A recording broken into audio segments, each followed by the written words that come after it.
धन्यवाद सर।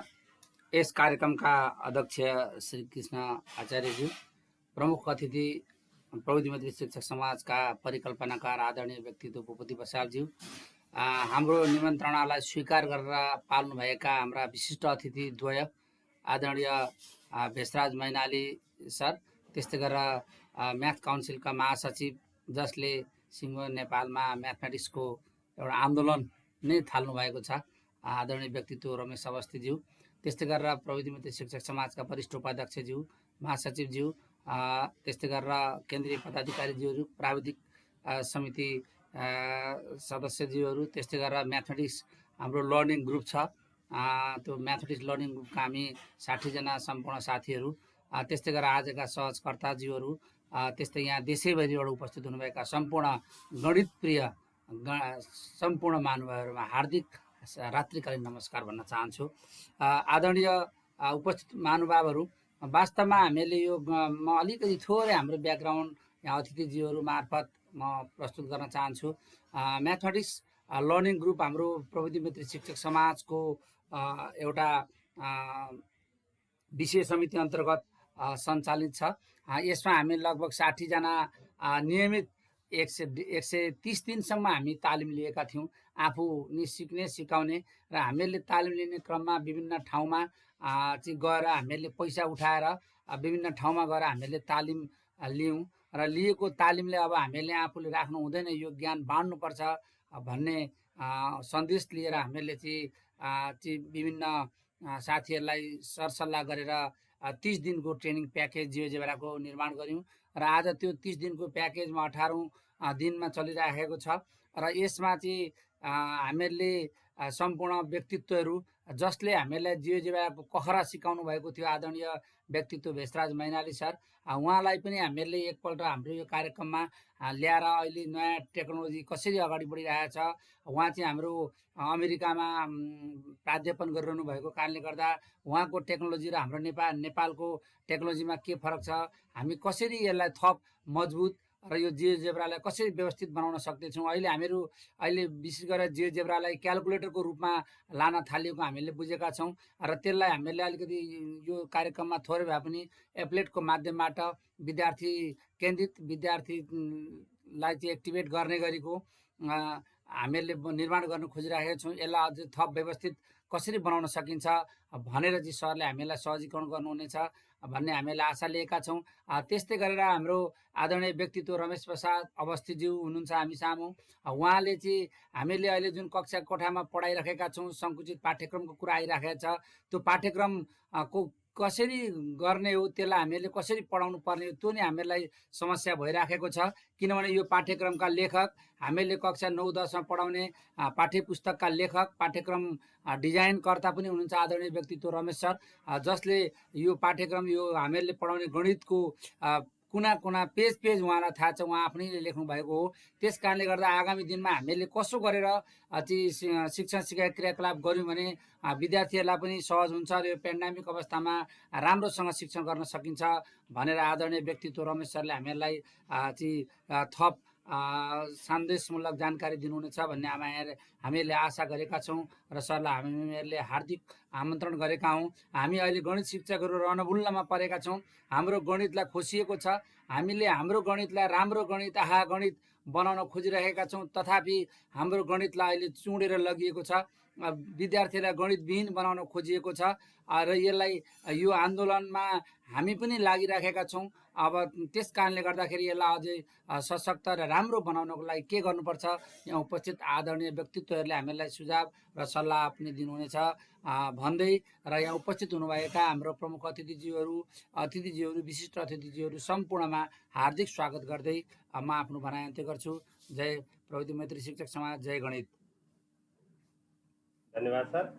यस्तै गरी मैले आचरणको क्रमलाई जोड्न चाहेँ। गणित शिक्षा परिषद चितवनका अध्यक्ष आदरणीय गुरु गेन्द्र मैले बोलेको सुनिरहेको छ रमेश सर? एकदम सुनिरहेको छ। यस कार्यक्रमका अध्यक्षज्यू, यस प्रविधि मैत्री समाजका परिकल्पनाकारज्यू, हाम्रो म्याथ काउन्सिलका महासचिव रमेश अवस्थी सर, अन्य सम्पूर्ण क्षेत्रबाट के अरे म्याथ एजुकेसन काउन्सिललाई प्रतिनिधि गर्ने साथीहरू र सम्पूर्ण शिक्षक साथीहरू लाई सर्वप्रथम त सबैजनालाई म हार्दिक नमस्कार गर्न चाहन्छु। मलाई यसरी बोलाएर चाहिँ यहाँ अलिकति बोल्न दिनु र केही कुरा भन्न दिनु भएकोमा र अब धेरै भूमिका नबाँधिकन म आफ्नो विषयवस्तुतिर छिर्न चाहन्छु। र सर्वप्रथम त मलाई एकदमै धेरै खुसी लागेको छ। मैले अहिले देखिरहेको छु 570 जना जति साथीहरू हुनुहुन्छ। यो भनेको वास्तवमा सानो कुरा होइन, धेरै ठुलो सङ्ख्या हो। यति सबै शिक्षक साथीहरू चाहिँ एकदम उत्साहित भएर जुन कुरा सिक्न लाग्नु भएको छ, सिक्न खोज्नु भएको छ, त्यो भनेको एकदमै पोजिटिभ कुरा हो। त्यसमा मलाई एकदम धेरै खुसी लागेको छ। सरहरूले, सम्पूर्ण सरहरूले, रमेश सरहरूले बहुत धेरै मेहनत गरेर काम गरिराख्नु भएको छ। र म चाहिँ मेरो पावर पोइन्ट सेयर गर्न जान्छु, त्यही भएर मलाई स्क्रिन सेयर गर्ने अवसर दिनु होला, धन्यवाद। र प्रथम त मेरो स्क्रिन देखिन्छ होइन त घनश्याम सर? देखिन्छ सर, देखिन्छ। एकदम ठिक छ सर। मेरो नाम भेषराज मैनाली हो। के अरे साथीहरूसँग, कतिपय साथीहरूसँग मेरो भेटघाट भएको छैन। मेरो धेरै साथीहरूसँग नेपालमा भेटघाट भएको छ। र म चाहिँ अमेरिकामा विगत 6 वर्षदेखि यहाँ चाहिँ टिचिङ पेसामा आबद्ध छु। खास गरी म चाहिँ गणितीय के भन्छ म्याथ एजुकेटरको रूपमा काम गरिरहेको छु। योभन्दा अगाडि म विस्कन्सनमा मैले 5 वर्ष काम गरेँ, युनिभर्सिटी अफ विस्कन्सन सुपेरियर भन्ने। र गत लास्ट इयरदेखि चाहिँ म यहाँ न्यू जर्सीमा आएको छु। म चाहिँ राइडर युनिभर्सिटीमा चाहिँ म्याथ एजुकेटरको रूपमा काम गर्छु। र मैले प्राइमरी पढाउने भनेको चाहिँ यहाँको प्री सर्भिस टिचरहरूलाई एलिमेन्ट्रीदेखि हाई स्कुल र म्याथको विषय पनि पढाउँछु म। र मेरो यो सानो ब्याकग्राउन्ड भयो। र अलिकति यो मेरो सेसनको बारेमा म ब्याकग्राउन्ड नलेज दिन चाहन्छु। अब यहाँ मैले हिजो मेरो रमेश सरसँग कुरा भएको थियो, सर कस्तो गरौँ भन्दाखेरि, कस्तो खालको कुरा राख्नु भन्दाखेरि, अब धेरै खालको पार्टिसिपेन्ट्सहरू हुनुहुन्छ। र अब जहिले पनि हामी कुनै पनि कुरा, कुनै पनि ट्रेनिङ दिउँ, कुनै पनि हामीले के अरे एक्टिभिटी डिजाइन गऱ्यौँ भने हाम्रो अडियन्स कस्तो भन्ने कुरा थाहा हुनुपर्छ। हामीले अडियन्सको एक्सपेक्टेसन के हो, अडियन्सहरूको कुन लेभलमा हुनुहुन्छ भन्ने कुरा चाहिँ एकदमै महत्त्वपूर्ण हुन्छ।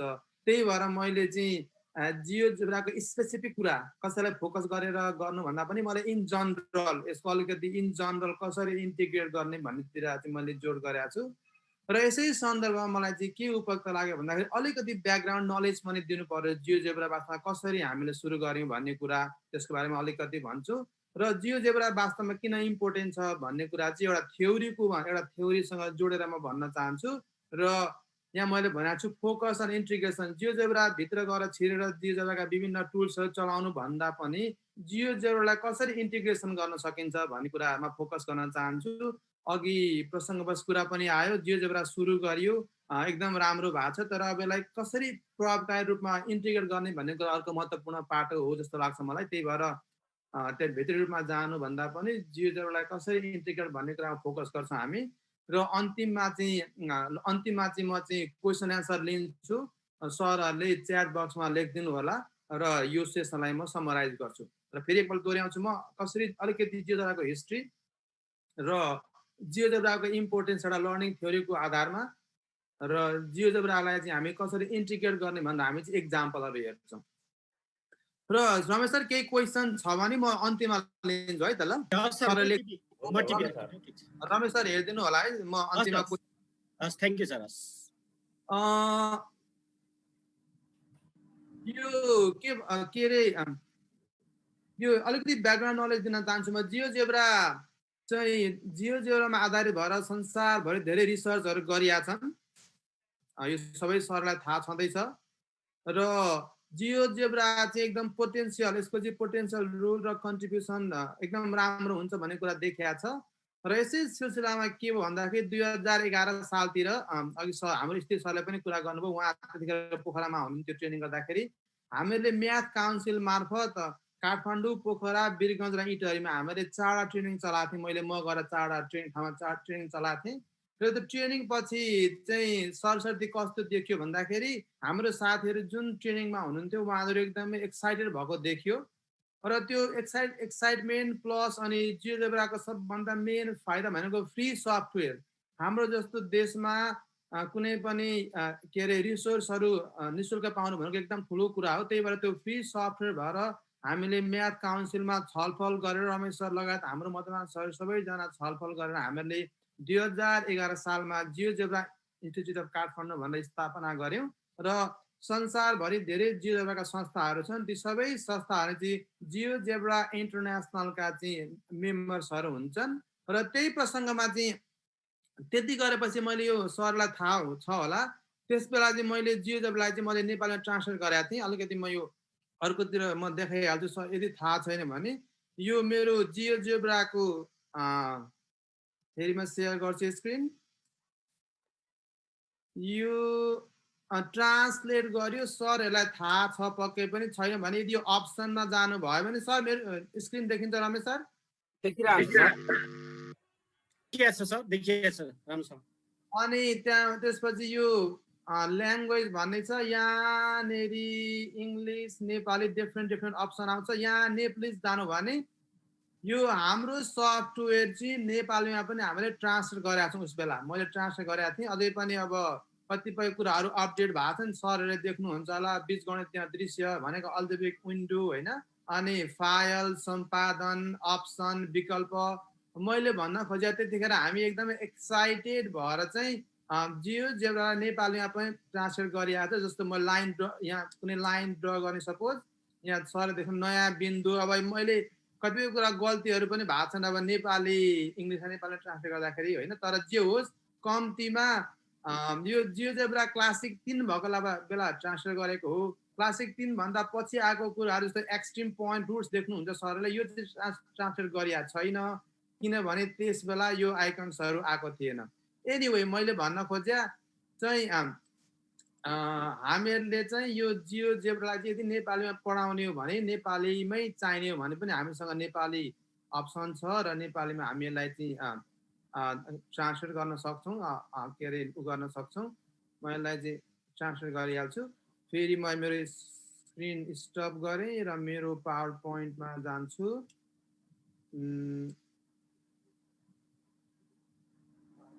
ब्याक एन्ड फोर्थ गइराख्नु पर्छ है।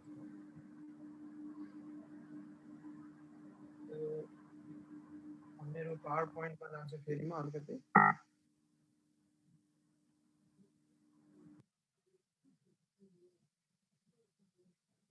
र यसरी हामीले यसरी यो संस्था स्थापना गऱ्यौँ र यसरी हामीले जियोजेब्रा पनि नेपालीमा ट्रान्सलेट पनि गऱ्यौँ।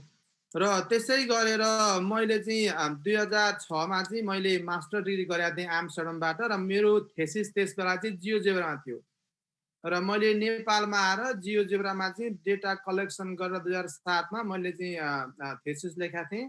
र बाई द वे त्यतिखेर यो मेरो मैले अलिकति प्रसङ्ग जोड्न खोजे, त्यसमा चाहिँ मैले कन्ट्रोल ग्रुप र एक्सपेरिमेन्टल ग्रुप भनेर दुईवटा ग्रुपलाई चाहिँ जियोजेब्रा प्रयोग गरिकन नगरिकन पढाएको थिएँ। र मेरो जुन क्लासलाई जियोजेब्रा प्रयोग गरेर पढाएँ त्यो क्लासले चाहिँ राम्रो गरेको थियो। मैले 9 क्लासको रिफ्लेक्सन रोटेसनमा गरेको थिएँ मैले रिसर्च। र त्यतिखेर मैले एउटा फोटो खिचाएको थिएँ मेरो प्रसङ्ग त्यो क्लास भएको बेला।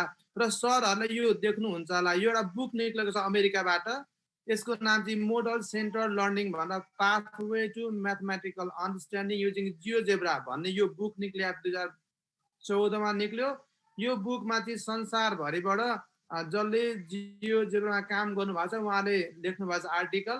र यो बुकको कभर पेजमा चाहिँ मैले किन ल्याएको भन्दाखेरि यो बुकको कभर पेजमा एउटा फोटो सरहरूले देख्नुहुन्छ। यो फोटो चाहिँ हाम्रो नेपाली क्लासरुम, यहाँ हाम्रो यो तिलङ्गा टारा मैले त्यो टेस्ट के अरे एक्सपेरिमेन्ट गरेको थिएँ। र यो क्लासको फोटो उहाँहरूले मन परेर मागेर त्यो बुकको कभर पेजमा हाम्रो देशको स्कुलको क्लासरुमको फोटो राखिया छ। सरले देख्नुभयो होला, अरू पनि छन् तर एउटा यहाँ नेपाली क्लासरुम छ, विद्यार्थीले हात उठाएर राख्नु भएको छ। एनिवे मैले भन्न खोजे यसमा धेरै कामहरू भएका छन्। र यो मैले चाहिँ अब ब्याकग्राउन्डको कुरा गरिरहेको छु। उस बेला हामीले जियोजेब्रा संस्था खोल्दाखेरि हाम्रा एक्सपेक्टेसनहरू थिए, हाम्रो चाहिँ कस्तो कस्तो काम गर्छौँ, हाम्रो उद्देश्य के हो, यो इन्टरनेसनल जियोजेब्रामा आधारित भएर चाहिँ हामीले कामहरू गर्नुपर्ने हुन्थ्यो। र त्यसको आधारमा हामीले चाहिँ हाम्रो चाहिँ एक्सपेक्टेसन हाम्रो एजेन्डा बनाएको थियौँ। सरहरू देख्नुहुन्छ एउटा हाम्रो सुरुमा के छ भन्दाखेरि त हाम्रो जुन सर्टिफिकेट पाएको छ हामीले अस्ट्रियाबाट, हामीले चाहिँ जियोजेब्रा चाहिँ एउटा रिजनल लेभलमा जियोजेब्रा सम्बन्धी कन्फरेन्स पनि हाम्रो गर्ने खालको उद्देश्य हो भविष्यमा भन्ने एउटा थियो। अर्को कुरा सरहरूले दोस्रोमा देख्नुहुन्छ 75 जिल्लामा हामी ट्रेनिङ गर्ने, यो एकदमै सक्सेसफुल भयो, एकदम खुसी लागेको छ। जुन हामीले परिकल्पना गरेका थियौँ ठ्याक्कै त्यही कुरा अहिले भइरहेछ। 75 जिल्लाभन्दा बढीमा पनि हाम्रो जियोजेब्रा एकदमै राम्ररी गइरहेछ। र अर्को चाहिँ promoting the software throughout the country for mathematics teachers. गणितको साथीहरूलाई चाहिँ यो सफ्टवेयरलाई चाहिँ प्रमोट गर्ने, किनभने निःशुल्क हो। र अर्को प्लस अब सरहरूले के बुझ्नु पर्यो भन्दाखेरि कुनै जस्तो तपाईँहरूले जियोजेब्रा लगेर क्लासमा पढाउनु भयो, कुनै कुरा इन्ट्रेस्टिङ लाग्यो, विद्यार्थीले राम्रो गर्यो भने त्यसलाई पेपर बनाउनुहोस्। यो यसरी मैले पढाएँ, यसरी पढाएपछि चाहिँ हो यो त एकदम राम्रो कुरो हो, विद्यार्थीले राम्रो गरे भन्ने लाग्छ भने त्यो कुरा अरू साथीहरूले पनि थाहा पाउनु पर्यो होइन। त्यो राम्रो एक्टिभिटी अरूलाई पनि थाहा दिनु पर्यो। त कसरी थाहा दिने भन्दाखेरि हाम्रो म्याथ एजुकेसन काउन्सिलमा हाम्रो जर्नल छ। सरहरूले सानो सानो जर्नल लेख्नुहोस्, पब्लिस गर्नुहोस्, ताकि अरू साथीहरूले पनि सरको आइडिया युज गरेर क्लासरुममा त्यो कुरा प्रयोग गर्न सकुन् भन्ने हिसाबले हामी रिसर्च पनि गर्ने। र अब यो छ प्रोफेसनल डेभलपमेन्ट भनेको छु, यो त भइरहेको छ सबैतिर होइन। र हामीले अनि अर्को छ नेपालीमा हामी म्यानुअल तयार गर्ने भनेको छौँ। मसँग इङ्ग्लिसमा म्यानुअल छ। सरहरू कसैलाई चाहिन्छ भने जियोजेब्राको 200 पेजको ह्यान्डबुक म्यानुअल मसँग छ, तर त अलिक पुरानो हो। पुरानो भए पनि धेरै कुराहरू छन्, त्यो म्यानुअल मसँग छ। त्यस्तै म्यानुअल हामी नेपालीमा पनि बनाउने कि भन्ने हाम्रो सुरुमा लक्ष्य थियो, त्यो हामीले गर्न सकेका छैनौँ। र अर्को कुरा चाहिँ हाम्रो त्यतिखेर के थियो भन्दाखेरि यो जियोजेब्राको एप्लेट, अघि पनि सरले एप्लेटको कुरा गर्नुभयो, त्यस्तो एप्लेटहरू बनाएर चाहिँ हाम्रो नेपाली म्याथको करिकुलममै हाल्ने भन्ने हाम्रो अर्को उद्देश्य थियो। र मैले किन ल्याएको भन्दाखेरि त्यतिखेर 2011मा जियोजेब्रा संस्था खोल्दाखेरि हामीले टेन्टेटिभ यस्ता खालका एक्सपेक्टेसन हाम्रो गोल्सहरू बनाएका थियौँ। र मलाई लाग्छ हामी 90% चाहिँ हाम्रो गोल्सहरू हामीले प्राप्त गरिरहेको छौँ। र एक दुईवटा कुराहरू हामी अझै गर्दै जानेछौँ। र अलिकति मैले प्रसङ्ग ल्याएँ जियोजेब्राको। र अघि पनि सरहरूले भन्नुभयो कसरी चाहिँ यसलाई जोड्ने, अनि अमेरिकाको कुरा पनि गर्नुभयो। मैले धेरै कुरा चाहिँ ल्याउन मसँग अरू कुराहरू छन्, तर जस्तो अलिकति म प्रसङ्ग जोड्न चाहन्छु।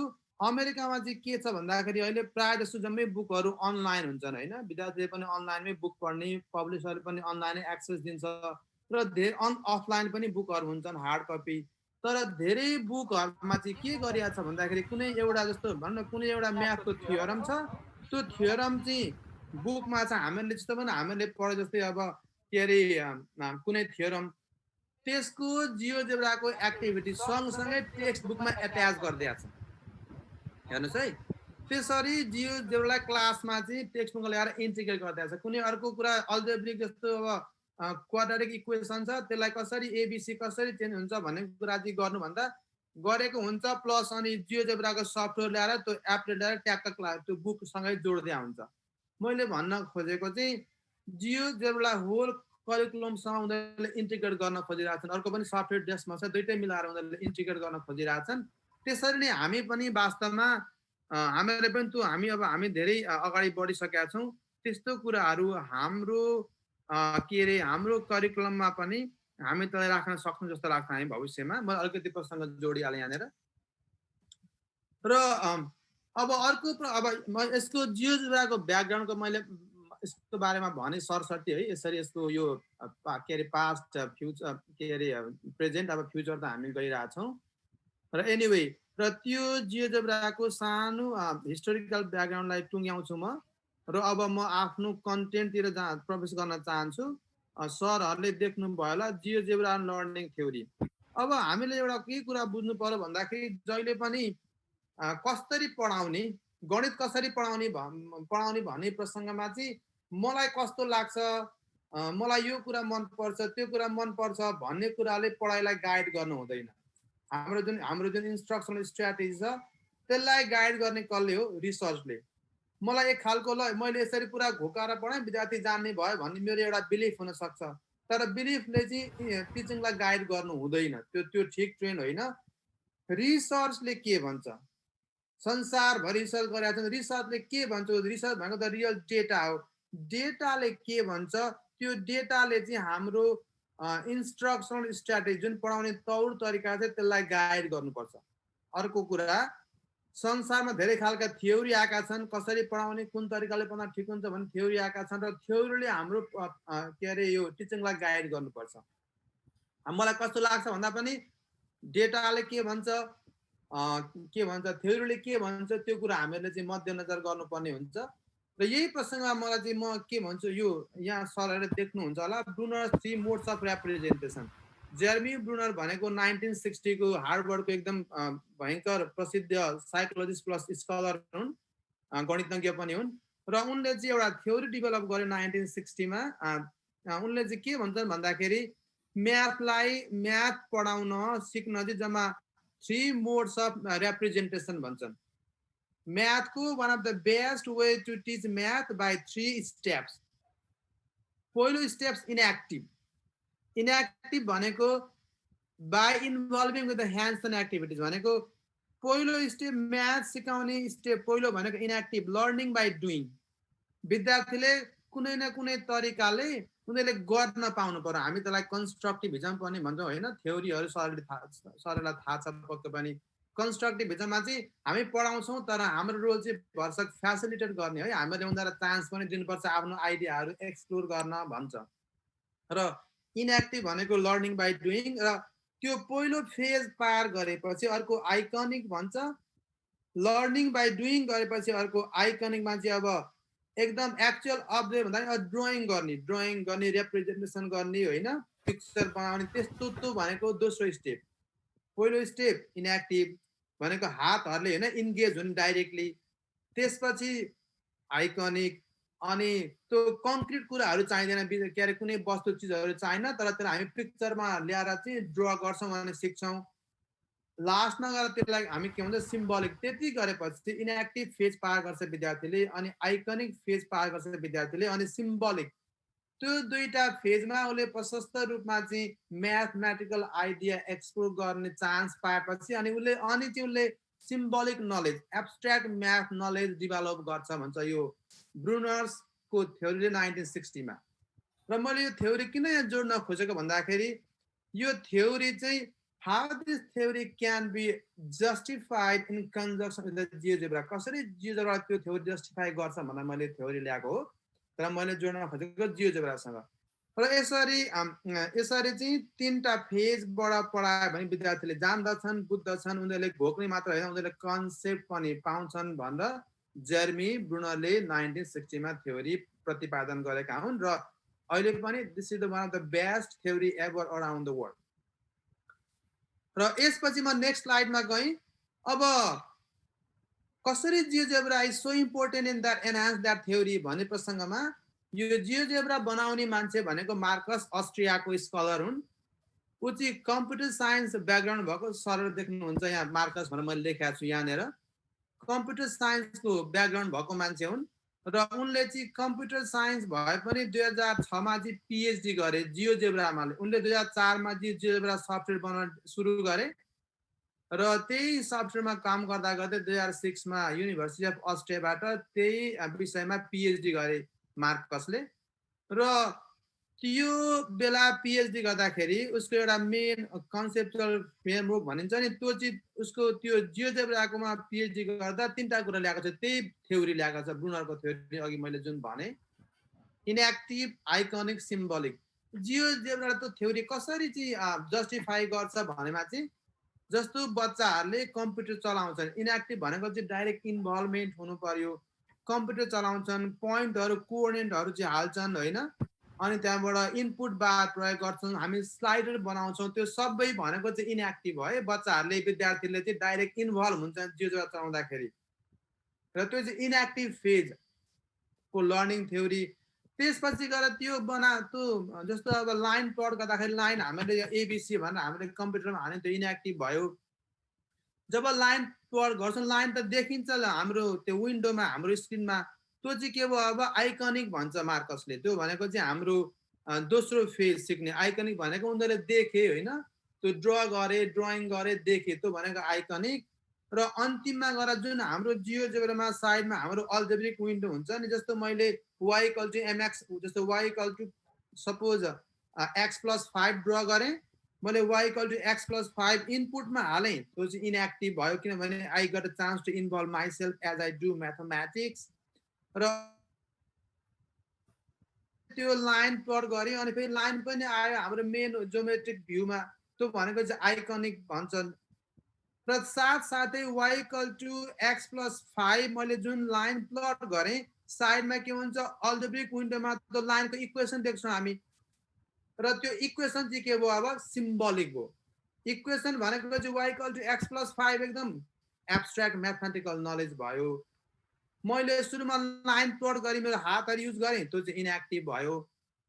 अनि त्यो इनपुटमा y = x + 5 प्लट इनपुट गरेपछि मेरो लाइन आयो, त्यो चाहिँ के भयो आइकनिक। मैले भन्न खोजेको के भन्दाखेरि हामी जुन ट्रेन्डमा गइरहेछौँ this is one of the best trend किनभने 1960 मा म्याथमेटिक्स पढाउने बेस्ट तरिका यो 3टा फेज हो भनेर जुन कुरा आयो यो वर्ल्ड वाइड थ्योरी, र त्यो थ्योरीलाई ठ्याक्कै जियोजेब्रा के गर्छ पुष्टि गर्छ भन्ने हिसाबमा मैले चाहिँ त्यो थ्योरी र जियोजेब्रा जोड्न खोजेको। र अब यसपछि चाहिँ म चारवटा कुराहरुमा अब यो चारवटा कुरा जियोजेब्राको स्पेसिफिक कुरा भन्दा पनि चारवटा कुराहरु Pythagorean theorem, sharp plate, stadium construction र जियोमेट्री प्रब्लम चारवटा एक्टिभिटी हामी गर्छौं। र यो चारवटा एक्टिभिटीमा चाहिँ अब सरहरुले यदि सम्भव छ भने सरहरुले पनि म सँगसँगै गर्दा हुन्छ, यदि सम्भव नभयो भने म गर्छु। र मैले अघि सुरुमा पनि सरहरुलाई के भने भन्दाखेरि यसको एउटा एक्सपेक्टेसन भनेको चाहिँ सुरुमा देख्नुहुन्छ आज जियोजेब्रा भित्र छिरेर हैन यसो गर्ने उसो गर्ने भन्ने मेरो उद्देश्य होइन। मेरो उद्देश्य के भने जियोजेब्रालाई चाहिँ कसरी इन्टिग्रेट गर्ने त, किनभने हामीले जहिले हामीलाई के थाहा छ भन्दाखेरि टेक्नोलोजीले चाहिँ हामीलाई टिचिङ लर्निङलाई एनहान्स गर्छ, तर यतिकै फ्यासनको लागि यतिकै विदाउट रिजन हामीले गर्नै पर्छ भन्ने छैन। जब whenever we see meaning, you know, why do you want to integrate technology, then we just want to integrate. यतिकै हामी यतिकै गर्नुपर्छ भन्ने छैन, मिनिङ देखिन्छ भने मात्र गर्नुपर्छ हैन। त्यही भएर मैले भन्न खोजेको म भित्री कुरामा गइन तर कसरी इन्टिग्रेट गर्ने भन्ने कुरा चाहिँ मेरो मेन आजको उद्देश्य हो। यसो गरौँ, अलिकति म ब्रेक गर्छु रमेश सर यहाँनेरि एक दुईवटा क्वेशन छ भने बरु क्वेशन लिउँ होला। ठीक छ सर, मैले क्वेशन टिपिरहेको छु हजुरको प्रेजेन्टेसन पछि आउँ। ठीक छ। यो अर्को कुरा चाहिँ यो मलाई चाहिँ अब जस्तो हाम्रो यो अब यो अनलाइन भयो हैन, तर वास्तवमा चाहिँ यो ट्रेनिङ वर्कसप भनेको जहिले पनि टु वे कम्युनिकेसन हुनुपर्छ, इन्टरेक्टिभ हुनुपर्छ हैन। धेरै कुरो बोलेर सबै कुरा बुझिन्छ भन्ने छैन, तर अब हामी अब डिफरेन्ट सिचुएसनमा छौं, त्यही भएर I will take the question all the way end. अब म यही प्रसङ्ग फेरि यहाँ जोड्न चाहन्छु।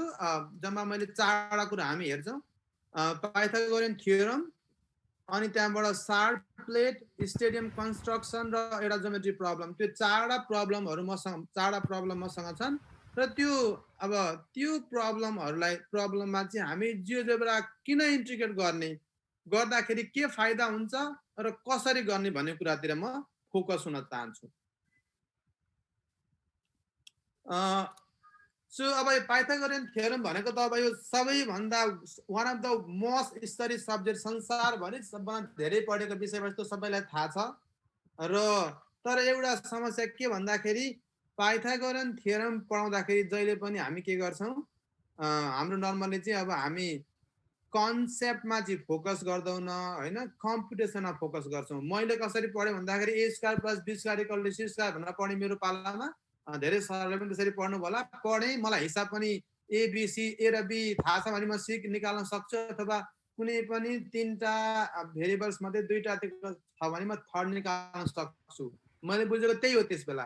तर त्यो वास्तवमा त्यो थ्योरमको मिनिङ के हो मलाई कहिले पनि थाहा थिएन हैन। ए भनेको के हो, बी भनेको के हो, सी भनेको के हो, त्यो किन भयो भन्ने कुरा वास्तवमा मलाई थाहा थिएन। र त्यो भनेको चाहिँ हाम्रो ड्रब्याक हो। पाइथागोरियन थ्योरम भनेको a² + b² = c² मात्र होइन, त्यसको जियोमेट्रिकल मिनिङ छ, इन्टरप्रिटेसन छ हैन। र त्यही कुरा चाहिँ बुझाउन चाहिँ पढाउन हामी कसरी चाहिँ जियोजेब्रा प्रयोग गरेर हामी त्यसलाई चाहिँ एकदमै कन्सेप्चुअल तरिकाले पढाउन सक्छौं भन्ने कुरा चाहिँ एउटा एक्जाम्पल दिन मैले यो थ्योरम ल्याएको प्रसङ्गमा। र यस हामीले गर्ने भने के हो a square plus b square equal to c square ABC दिएको छ म c निकाल्न सके यसलाई भन्छ ड्रिल एन्ड प्र्याक्टिस एप्रोच म हिसाब गर्न जान्दछु एन्सर निकालेँ एक्जाम दिएँ पास गरेँ द्याट्स इट तर वास्तवमा अन्तिममा आएर मैले के सिकेँ मलाई नै थाहा छैन मैले सिकेको जम्मा a square plus b square छ भने c स्क्वायर निकाल्न सक्छु that's it this is what we call drill and practice approach हैन यसलाई भन्छ घोकन्ती घोक्नु पनि पर्छ म्याथमा हैन तर त्यसलाई हामी यहाँ के भन्छ भन्दाखेरि अमेरिकामा म्याथ विथ अन्डरस्ट्यान्डिङ अरे यहाँको ट्रेन्ड म्याथ विथ अन्डरस्ट्यान्डिङ अमेरिकामा कमन कोर भन्ने म्याथ यहाँ छ त्यसले चाहिँ के भन्छ भन्दाखेरि बरु एन्सर चाहिँ गलत होस् हिसाब ठिक तरिकाले बुझेको छ भने ठिक छ भन्छ तर उनले हिसाब बुझेन एन्सर गलत भयो भने त्यसले नम्बर पाउँदैन भन्छ त्यही भएर यहाँ चाहिँ राइट एन्सर निकाल्ने भन्दा पनि उसको म्याथमेटिकल रिजनिङ कस्तो खालको छ त्यसलाई बढी फोकस गर्ने चलन छ यहाँ त्यस्तो ट्रेन्ड आएको छ अहिले एनिवे अब सस्तो सरले पनि पढाउनु भएको छ हैन मैले पनि त्यसरी पढेर आएँ वास्तवमा a square plus b square equal to c square गर्दाखेरि विद्यार्थीले कति बुझ्छ हैन कसरी बुझ्छ त्यसको मिनिङ के हो त्यो कहाँ प्रयोग हुन्छ भन्ने कुराहरू चाहिँ हामी वास्तवमा त्यो पार्टहरू चाहिँ हामीले धेरै फोकस गरेका हुँदैनौँ र हामी शिक्षक भएर हेर्ने हो भने वास्तवमा उनीहरूले के बुझ्यो भन्दाखेरि हिसाब चाहिँ गर्न आयो तर भित्री कुरा केही पनि बुझेन पाइथागोरन थ्योरम एभ्रिवेयर छ हैन हाम्रो घरको भर्याङ छ त्यो भर्याङमा के छ हाम्रो भर्याङ भनेको चाहिँ तपाईको चाहिँ हाइपोटेन्युस भयो अनि बेस र लेङ छ कति पल्ट राख्ने भर्याङ कति लामो भर्याङ चाहिन्छ त्यही पनि पाइथागोरन थ्योरम छ हो त्यस्तो कुराहरू चाहिँ हामीमा चाहिँ के छ still we are way behind to integrate all the real life concept र प्लस त्यस्तो कुराहरूलाई चाहिँ कसरी कन्सेप्ट दिने भन्ने कुरा चाहिँ अब हाम्रो फेरि के गर्छ भन्दाखेरि we can bring the GeoGebra र म अलिकति प्रसङ्ग बदल्न चाहन्छु है यो अघि मैले 3टा स्टेप्सहरू भने मेरोमा फेरि यो सेयर गर्छु एउटा अलिकति यो हुन त त्यहाँ त्यो कुरा उपलब्ध छैन मैले भने जम्मा 3टा स्टेप्स हुन्छन् पढाउने म्याथको सुरुमा कङ्क्रिट अथवा चाहिँ इनएक्टिभ भनेको म्याथ बाई डुइङ अनि आइकनिक भनेको म्याथ बाई ड्रइङ त्यति गरेपछि मात्र अनि म्याथको एक्चुअल चाहिँ हामी के भन्छ सिक्न सक्छौँ म्याथको उनीहरूले बल्ल मात्र स्क्रिन शेयर भएको छैन सर पक्कै म सेयर गर्छु स्क्रिन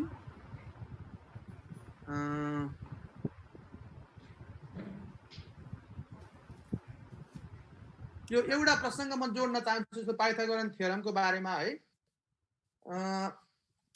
यसलाई चाहिँ हामी यो म मेरो स्क्रिन सेयर गरेँ मेरो डकुमेन्ट क्यामेरा छ यहाँनिर है 1 मिनेट सरहरू यो यहाँ चाहिँ यस्तो खालको एउटा हामी यसलाई एङ्ग्लेक्स भन्छौँ सरले देख्नु भयो सर यस्तोहरू देखेछ सर देखेछ यसलाई चाहिँ एङ्ग्लेक्स भन्छन् होइन यो एङ्ग्लेक्स चाहिँ के हुन्छ भन्दाखेरि यो जम्मा 6वटा कलरमा पाइन्छ यो 6वटा कलरमा पाइन्छ अनि यसलाई चाहिँ यो 3टा यसमा सानो कलर यो भयो यसलाई चाहिँ यसरी जोडेर चाहिँ यसरी म यसलाई ट्रायंगल बनाउन सक्छु यो दुईटा एङ्ग्लेक्स भयो यसलाई यसरी यसलाई म यहाँ जोड्दै छु यसलाई यसरी म ट्रायंगल बनाउन सक्छु यसरी यो 6वटा कलरको हुन्छ एङ्ग्लेक्स प्रत्येक स्पेसिफिक लेन्थ हुन्छ है सबभन्दा लामो भनेको यो रातो हो यो रातो लङ्गेस्ट हो हैन यो चाहिँ अब सामान्य खालको छ अब मैले किन पनि देखाएको भन्दाखेरि यस्तै कुनै खालको हामी कहाँ कुनै बेला आउला पनि प्लस अथवा हामी यस्तो एउटा परिकल्पना पनि अब त्यस्तै कुनै कुरा नेपालमा बनाउन सकिन्छ कि भन्ने पनि सोच्न सकिन्छ र यसको चाहिँ जम्मा 6वटा कलर हुन्छन् प्रत्येकको आफ्नो स्पेसिफिक लेन्थ हुन्छ त्यो लेन्थ चाहिँ रिजन छ त्यो लेन्थबाट चाहिँ हामी triangle similarity concept Pythagorean theorem एकदमै धेरै कुराहरू सानो क्लासदेखि माथिसम्म सिकाउन सक्छौँ र मैले यो किन जोड्न खोजेको यहाँ भन्दाखेरि अघि मैले भने सबैभन्दा पहिलो स्टेज भनेको चाहिँ म्याथ बाई लर्निङ म फेरि अलिकति म फेरि अर्कोतिर जान्छु 1 मिनेट यो सरहरूले यो ट्रायंगल देख्नुभयो हैन सर यो चाहिँ राइट एंगल ट्रायंगल हो दुईटा येलो एङ्ग्लेस जोडेको छु अर्को रातो छ हेर्नुस् है यो मैले राइट एंगल ट्रायंगल बनाइकिन भने I am going to explore the Pythagorean theorem त्यो मैले एक्सप्लोर गर्न खोजिरहेको छु र यसको बारे अलिकति ब्याक जान्छु म फेरि अर्को म पावर पोइन्ट देखाउँछु सो सर पावर पोइन्ट देख्यो हैन सर? देखिएको छ सर। हेर्नुहोस् है यसको लम्बाइ रातोको लम्बाइ 14.14 छ, ब्लूको 12.24 छ, यो ब्लू यहाँनिर छ। अनि त्यहाँबाट गएर येलोको 10 छ, ग्रीनको 8.66 छ, पर्पलको 7.07, ओरेन्जको 5 छ। अब मैले चाहिँ दुईटा पहेँलो र एउटा रातो बनाएर राइट एंगल बनाएँ। किन भन्दाखेरि जस्तो पाइथागोरन थ्योरम हेर्नुहोस् यहाँनिर दुईटा येलो भनेको तपाईको 10 10 स्क्वायर प्लस 10 स्क्वायर 100 प्लस 100 200 भयो। त्यो भनेको रातो हुन्छ 14.14 तपाईको ठ्याक्क 200 हुन्छ। र मैले चाहिँ अन पर्पसमा यो मैले एंगल्सहरु चुज गरेको। सर ठीक छ नि सर हैन? यो कुरो बुझ्यो सर यसको? सर रमेश सर बुझिरहेको छु के हजुर सर हजुर मैले जुन यो लम्बाइ देखाएको त मेरो स्क्रिनमा हैन? देखिएको छ सर। देखिएको छ। नीलो पहेँलो हरियो पर्पल ओरेन्ज सबैको आफ्नो फिक्स लेंथ छ। त्यो लेंथ चाहिँ र्यान्डमली बनाएको हैन, त्यसको चाहिँ म्याथमेटिकल ज्योमेट्री एक्सप्लोर गर्न हो। र मैले भन्न खोजे यो येलो मैले येलोको लम्बाइ हेर्नुस् है, येलोको लम्बाइ 10 छ, रेडको चाहिँ 14.14 छ। यो सम्झि राख्नु होला। म फेरि यतातिर ब्याक जान्छु र मेरो यो कुरा शेयर गर्छु।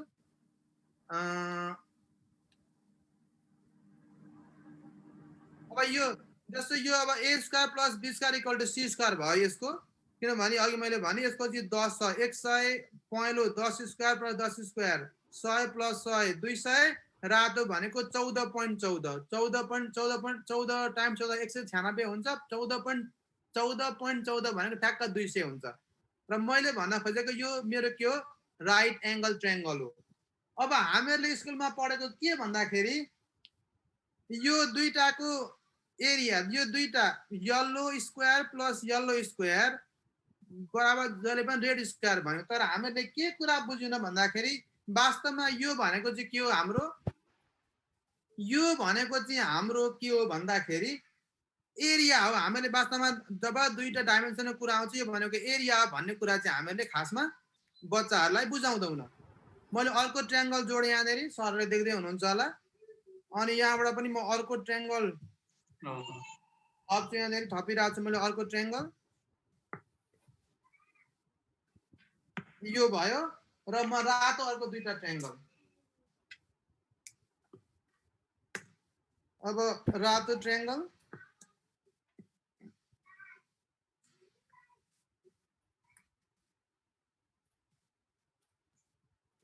अब मैले माथि पाल्छु मलाई देखिन होला यो।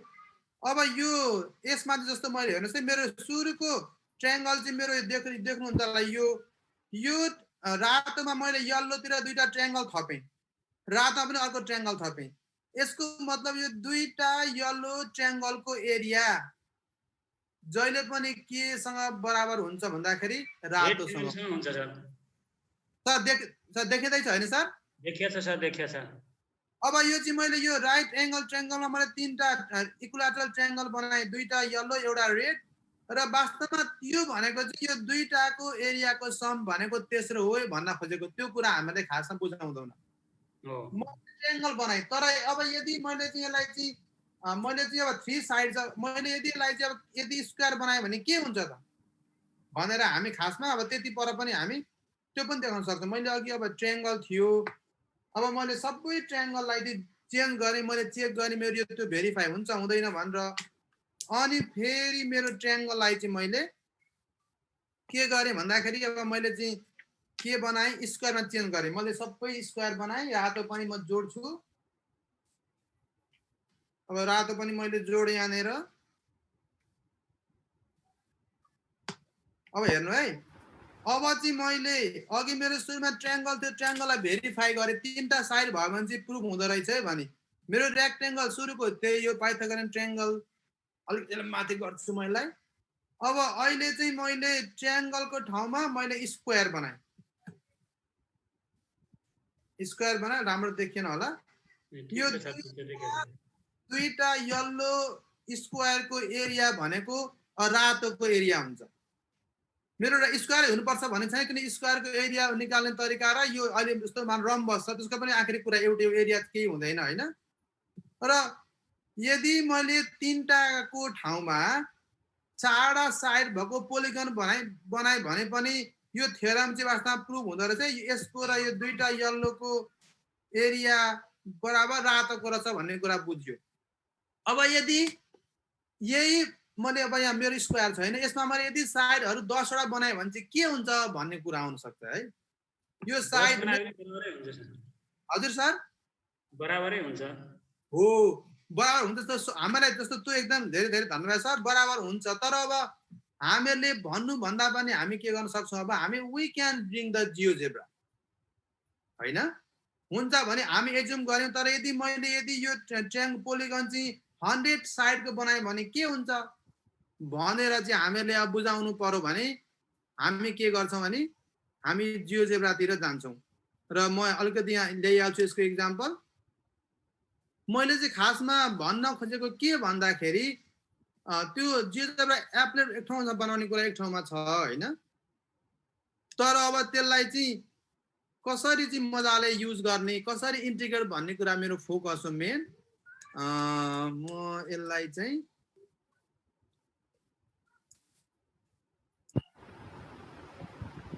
एक मिनेट मेरो यो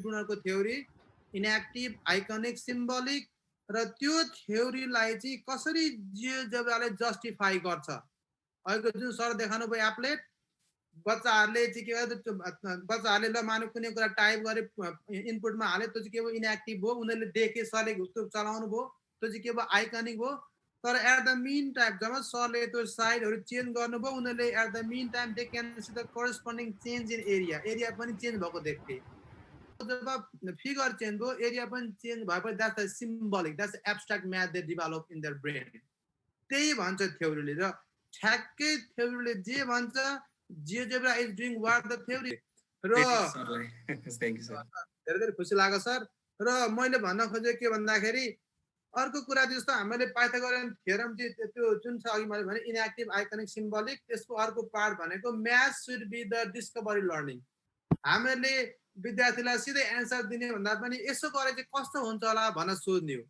अनि विद्यार्थीले यस्तो होला उस्तो होला भन्छन् पखै त पखै ल यो सफ्टवेयर चाहिँ यसमा चेक गरौँ भनेर हामी के गर्ने software we can bring in the software अनि त्यहाँबाट एहे यस्तो पो हुने रहेछ उस्तो हुने रहेछ भनेर उनीहरूले आइडिया के गर्छ एक्सप्लोर गर्छन् त्यो पनि त्यसलाई हामी कन्स्ट्रक्टिभिजम भन्छौँ र यो सार प्लेट छ है कुनै सरहरूलाई चाहिँ यदि तपाईँलाई यो पिक्चर चाहिँ मैले अब मेरो नेक्स्ट स्टेप भनेको यो पिक्चरमा जियोजेब्रामा हाल्छु होइन we can upload the picture in the GeoGebra software र के गर्दाखेरि चाहिँ हामी यसको सेन्टर पत्ता लगाउन सक्छौँ होला कुनै सरहरूले केही आइडिया सेयर गर्न चाहनुहुन्छ प्लिज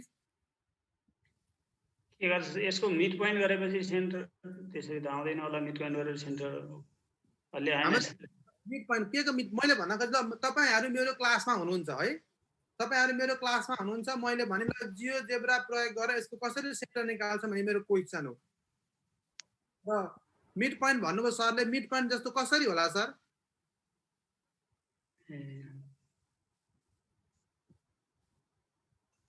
अरु कुनै सरको के आइडिया छ ट्यान्जेन्टबाट सकिन्छ सर पोइन्ट्सहरु लिएर ट्रायंगल बनाउने हजुर ट्रायंगल बनाउने अनि सर अनि तिनीहरुको परपेन्डिकुलर बाइसेक्टरहरु ड्रा गरेर सर्कम सेन्टर फाइन्ड गरेर मिल्छ कि ठीक छ एकदमै you are really close to the point र अर्को कुरा अब म यसलाई चाहिँ म मेरो सफ्ट जियोजेब्रामा जान्छु ल यसलाई हामी अपलोड गरौँ यदि सरहरुले यो बाइ द वे यो पावर पोइन्ट छ नि सर सबै म चाहिँ शेयर गर्छु है सबै सरले प्राप्त गर्न सक्नुहुन्छ यो पिक्चर पनि प्राप्त एकजना सरबाट सर्कुलर आर्क बनाएर गर्नुपर्छ भन्ने आएको छ सर ओ ल ल एकदम भेरी गुड पोइन्ट अब सर्कुलर आर्कमा जाउँ ल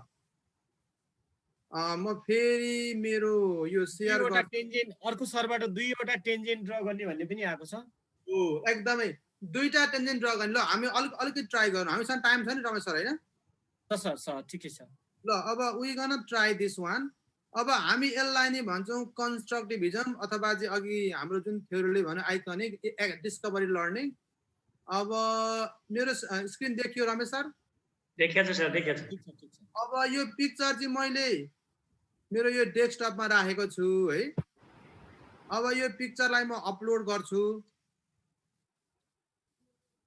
यो शार्ड इमेज भन्ने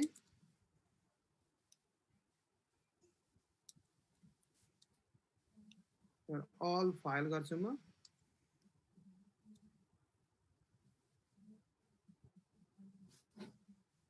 पिक्चर शार्प प्लेट भन्ने छ यहाँ ओपन गरौँ यो पिक्चर देखियो सर देखिए सर देखिए देखिए अब यो सर, पिक्चरको कहाँ फिक्स गर्ने के गर्ने भन्ने कुरा अहिले म छोडिदिन्छु होइन अब सम्झिनुहोस् अब हामी कुन कुन चाहिँ टुल युज गर्न सक्छौँ किनभने यो टुल गर्ने हो कि कुन गर्ने सरहरूले भन्नु पर्यो ल मिड पोइन्ट गरे होला कि सर त्यसले पोइन्ट टुलको मिड पोइन्ट पोइन्ट सर के को मिड पोइन्ट सर यही फिगर यहाँनिर 4वटा पोलिगन बनाइदिउँ एउटा त्यसपछि मिड पोइन्ट टुल युज गरिदियो भने ठ्याक्कै सेन्टर आउँछ होला सर टेन्जेन्ट ड्र गरेर टेन्जेन्ट ड्र गरेर एउटा अनि अब त्यो टेन्जेन्ट यसो गर्नु।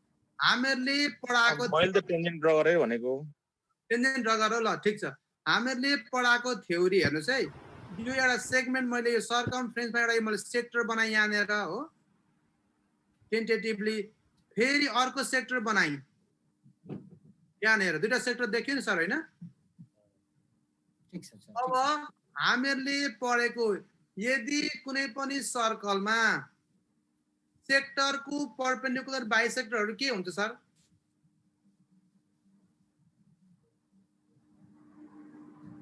हामीलाई यो लाइनलाई हामी सेक्टर भन्छौँ होइन त लाइनलाई सर रमेश सर लाइनलाई सेक्टर भन्छ लाइनको सेगमेन्टलाई कर्ड भन्छ कर्डको बाइसेक्टरहरू सेन्टरमा भेट्छन् त्यो लाइन चाहिँ कड भन्छ हो अब हामीहरूले पढाएको चाहिँ जहिले पनि परपेन्डिकुलर बाइसेक्टर अफ यो सेगमेन्ट चाहिँ always go through the centre of the circle होइन त सर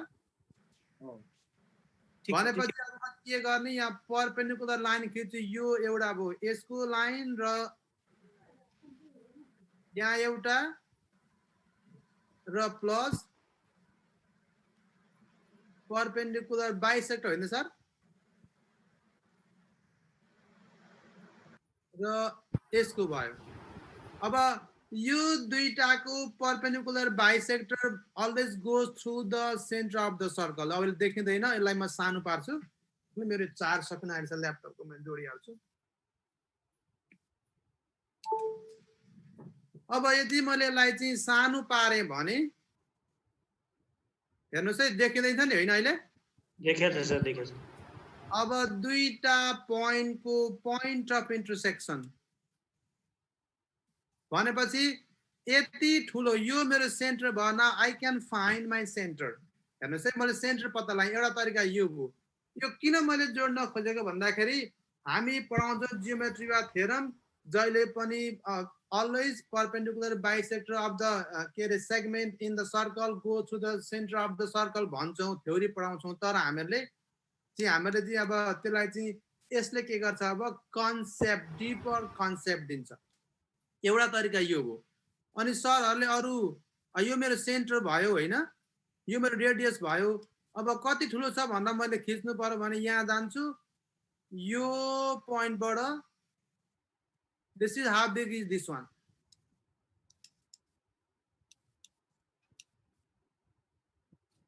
यसलाई हटाउनु पर्यो यसरी एउटा तरिका यो हो यसको सेन्टर पत्ता लगाउने र यो यति ठुलो छ भन्ने कुरा स्केलमा ड्र गरिया छैन र अर्को तरिका के छ भन्दाखेरि सरले अघि भन्नुभयो टेन्जेन्ट होइन सर टेन्जेन्टको तरिकाबाट चाहिँ कसरी हुन्छ होला यो मेरो प्लेट भयो मैले यो पत्ता लगाएँ यति ठुलो भनेर होइन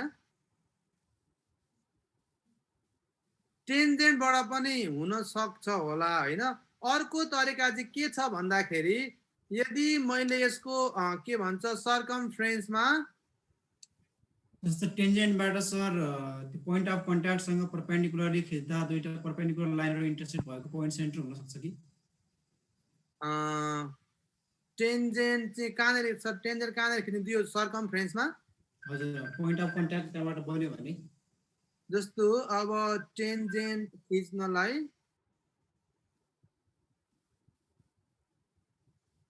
टेन्जेन्ट कहाँ छ मेरो टेन्जेन्ट टेन्जेन्टको लाइन एउटा यहाँ छ हैन यहाँ गर्दाखेरि के हुन्छ तिनबाट पनि हुन्छ होला तर अर्को त्योभन्दा सजिलो के छ भन्दाखेरि हामीलाई थाहा छ we can draw a circle through a point circle through the 3 points हेर्नुस् है अर्को यो गर्दा कसो होला तीनटा पोइन्ट लियो हामी सर्कमफ्रेन्समा एउटा पोइन्ट यो भयो अर्को पोइन्ट यो भयो अर्को पोइन्ट यो भयो योबाट पनि आउने भयो नि त सर आउँछ त्यो पनि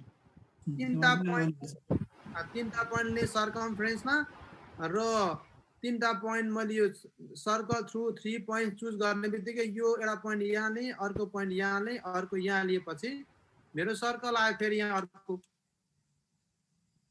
हैन किनभने हामीले पढाउँछौँ we can find the circle that go through the 3 points भनेर हामी चाहिँ हिसाबै गरेर निकाल्छौँ सल्भ गरेर हैन तीनटा पोइन्ट छ भने र मैले भन्न खोजेको चाहिँ यो एउटा एक्जाम्पल मात्र दिन खोजे हो अब बच्चाहरूलाई चाहिँ यही कुरा हामीले दियौँ भने चित्र कोर्छौँ यो गर्छौँ होला हैन तर अब हामीले सफ्टवेयर युज गर्यौँ भने के हुन्छ इट इज सो डाइनामिक र अर्को कुरा चाहिँ हामी जे थ्योरी पढाउँछौँ नि हामी थ्योरी पढाउँछौँ सरसर्ती तर त्यो थ्योरीको चाहिँ यो के भयो अप्लाइड पार्ट हो सेगमेन्टको जहिले पनि सेगमेन्टको इन सर्कलमा सेगमेन्टको perpendicular bisector always meet through the they go through the centre भनेर हामी पढाउँछौँ हामी थ्योरी प्रुफ गर्छौँ हैन अब त्यही थ्योरीको एप्लिकेसन र जस्टिफिकेसन चाहिँ के दियो भन्दाखेरि जियोजेब्राले दियो प्लस हामीले के गर्यौँ रियल लाइफको कुरा ल्यायौँ हैन हामी एउटा एक्जाम्पलमा हामीसँग घरमा भएको अरू कुनै पनि कुराहरू युज गर्न सक्छौँ र यसरी चाहिँ हामी वी क्यान इन्टिग्रेट जियोजेब्रा यसरी हामी जियोजेब्रा इन्टिग्रेट गर्न सक्छौँ मैले फेरि पनि भन्दैछु जियोजेब्राको एप्लेट बनाउने भित्र कुराहरू त आफ्नो पार्टमा छ तर my focus how we can bring GeoGebra in meaningful ways भन्ने हो सर मैले बीचमा दुईटा क्वेसन जोडिहालेँ दुईजना साथीहरूको क्वेसन के आएको छ भने यो जियोजेब्रा प्रयोग गर्ने म्यानुअल हामीले कसरी पाउने होला भन्ने एउटा कुरा छ हैन हजुर यसो गरौँ रमेश सर यसको लागि चाहिँ मसँग नयाँ म्यानुअल छैन तर 200 पेजको म्यानुअल छ जियोजेब्रा सुरु भएको जियोजेब्रा 2 थियो अहिले 7 पुग्यो जियोजेब्रा 2 बाट 3 भयो 4 भयो 6 7 तर पनि बेसिक कुरा त्यो म्यानुअल सरले हामीलाई नि उपलब्ध गराउनु भएको छ मसँग छ म राखिदिन्छु म नवीन सरहरू के घनश्याम सरहरूको यो मेलमा पठाइदिन्छु म हुन्छ त्यो म्यानुअल सरले दिनु होला त्यसमा सबै बेसिक कुराहरू सबै छ कम्तीमा सबै छ म पठाइदिन्छु यदि कसैलाई यदि सरले भेट्नु भयो भने मलाई इमेल गर्नु होला म पठाइदिन्छु एउटा पीडीएफ फाइल म पठाइदिन्छु अब फेरि अब दोस्रो अब तेस्रो एक्जाम्पलमा जान्छु म भेसरा छ त्यसलाई अहिले च्याटमा राख्न मिल्छ भने त अझ सजिलो हुन्थ्यो च्याटमा राख्न सर त्यो म्यानुअल त्यो अब छ सर कम्प्युटरमा छ खोजी गर्नुपर्छ म भोलि पर्सि म सरहरूको मेलमा पठाइदिन्छु हामी सरसँग मागेर दिन्छौँ सर चिन्ता नगर्नु सरले पठाउनुहुन्छ जब अहिले रमेश सरले बोल्न थाल्नुहुन्छ नि सर अब म मेरो ल्यापटपमा खोज्छु कि खोजेर यदि भ्याएँ भने म हाम्रो च्याट बक्समा अहिले नै हालिदिन्छु र अब फेरि म मेरो यो पावर पोइन्टतिर जान्छु हैन अब सरहरुसँग प्रश्न छ होला सर टिप्दै गर्नु अन्तिममा हामी छलफल गरौँला केही छैन सर खासै प्रश्न आएको छैन एउटा अर्को रोटेसन सम्बन्धीको प्रश्न छ एउटा यही हो दुईटा प्रश्न आएको छ ए अब म अर्कोमा जान्छु अर्को एक्जाम्पल यो अर्को एक्जाम्पल सरले देख्नु भयो होला यो चाहिँ अब यो चित्र देख्नुभयो चित्र चाहिँ मैले अब यो एरियल बागमती प्रोभिन्सले चाहिँ एउटा स्टेडियम बनाउने प्लान गरौँ नट ड्रन टु स्केल भनेको छु मैले रमेश सर देखिया छ नि मेरो पिक्चर देखिएको छ सर देखिया छ अब जम्मा 3टा अप्सन छ बनेपा सातदुर बाटो र चाँगु नारायण मैले टेन्टेटिभली यो यसको डिस्टेन्स दिएको छु यो this is not actual distance हैन मैले टेन्टेटिभ दिएको मैले भेटेन गुगल गर्दाखेरि यसको 11 किलोमिटर बनेपादेखि सातदुर बाटोको 28 किलोमिटर अनि चाँगु नारायणदेखि सातदुर 32 किलोमिटर अब बनाउनु पर्ने चाहिँ स्टेडियम हेर्नुस् है अप्सन यहाँ छ जस्तो 10 क्लासको विद्यार्थीले चाहिँ अब कुनै म्याथको प्रोजेक्ट वर्क गर्नु पर्यो सपोज भने अब अप्सन यहाँ छन् पहिलो अप्सन चाहिँ के छ भन्दाखेरि त्यो स्टेडियम चाहिँ 3टा ठाउँबाट बराबरी 2 मा राख्ने हैन त्यसो गर्दाखेरि हेर्नुस् है 3टा ठाउँबाट बराबरी 2 मा राख्दाखेरि हजुर सर हजुर चाँगो नारायण सादा बाटोबाट नयाँ बाटो बनाउनु पर्ने भयो, नयाँ कम्प्लिट न्यू बाटो। त्यो बाटो एउटा अप्सन थियो। अर्को अप्सन के छ भन्दाखेरि त्यसो नगर्ने हामी जस्तो बनेपादेखि सातोबाट जाने जुन छ नि यो बाटो देख्छौँ, यो मैले ट्रायङ्गलको साइड भनेको बाटो पनि हो, बाटो पनि देख्छौँ अगाडि अलरेडी भएको बाटोहरू, या त तिनटै सहरको बराबरी दुरीमा पार्ने बिचमा। अर्को अप्सन चाहिँ त्यसो नगर्ने, हामी तीनटा जुन तीनटा हाम्रो एक्जिस्टिङ रोडहरू छ त्यो तीनटा रोडबाट चाहिँ बराबरीमा दूरीमा राखौँ नि त भन्ने कुरा अर्को अप्सन आयो। र के छ भन्दाखेरि यदि नयाँ बाटो बनाएर तीनटै सहरको बिचमा पार्ने भने कम्प्लिट न्यू रोड बनाउनु पर्यो। त्यो प्रत्येक नयाँ बाटो बनाउन चाहिँ एउटा 1 किमी बाटो बनाउन 15 लाख खर्च पर्छ। यदि हामीले त्यसो गर्ने होइन, हामीले तीनटा हाइवेबाट बराबरी दूरीमा राख्ने हो भनेर हामीले प्लान गर्ने भने तीनटा नयाँ भएको बाटोलाई पनि अलिकति मर्मत गर्नु पर्यो र फेरि नयाँ बाटो बनाउनु पर्यो तीनटाबाट होइन, बराबर दूरीमा गर्ने भने पुरै नयाँ बाटो बनाउने 15 लाख प्रति किलोमिटर पर किलोमिटर। अनि भएको बाटोलाई चाहिँ अलिकति मरामती गरेर तीनटा बाटोको बिचमा पार्ने हो, तीनटा बाटो बराबरी दूरीमा पार्ने भने जम्मा त्यो पुरानो भएको बाटोलाई मर्मत गर्न 3 लाख प्रति किलोमिटर। हेर्नुहोस् है। र अब कुरा क्या भन्दाखेरि कुन चाहिँ फाइदा हुन्छ, कुन सस्तो पर्छ त्यो गर्ने भन्ने हाम्रोलाई त्यहाँको चाहिँ प्रोभिन्सले निर्णय गर्यो भने हाउ डु वी डिसाइड, अब कसरी त्यो चाहिँ अब कहाँ राख्ने भन्ने कुरा कसरी डिसाइड गर्ने। सर सुनिँदैछ नि होइन? सुनिया छ। क्वेसन सर, क्वेसनले भन्न खोजेको कुरा बुझ्यो? ठिक छ सर। फेरि म एकपल्ट फेरि दोहोऱ्याउँछु। बनेपा सातो बाटो चाँगो नारायण छ, तीनटा छ। यो तीनटा बाटो ठाउँ जोड्ने बाटो देखिन्छ ट्रायङ्गलको साइडहरू। र अब प्रोभिन्सले चाहिँ नयाँ स्टेडियम बनाउने भयो।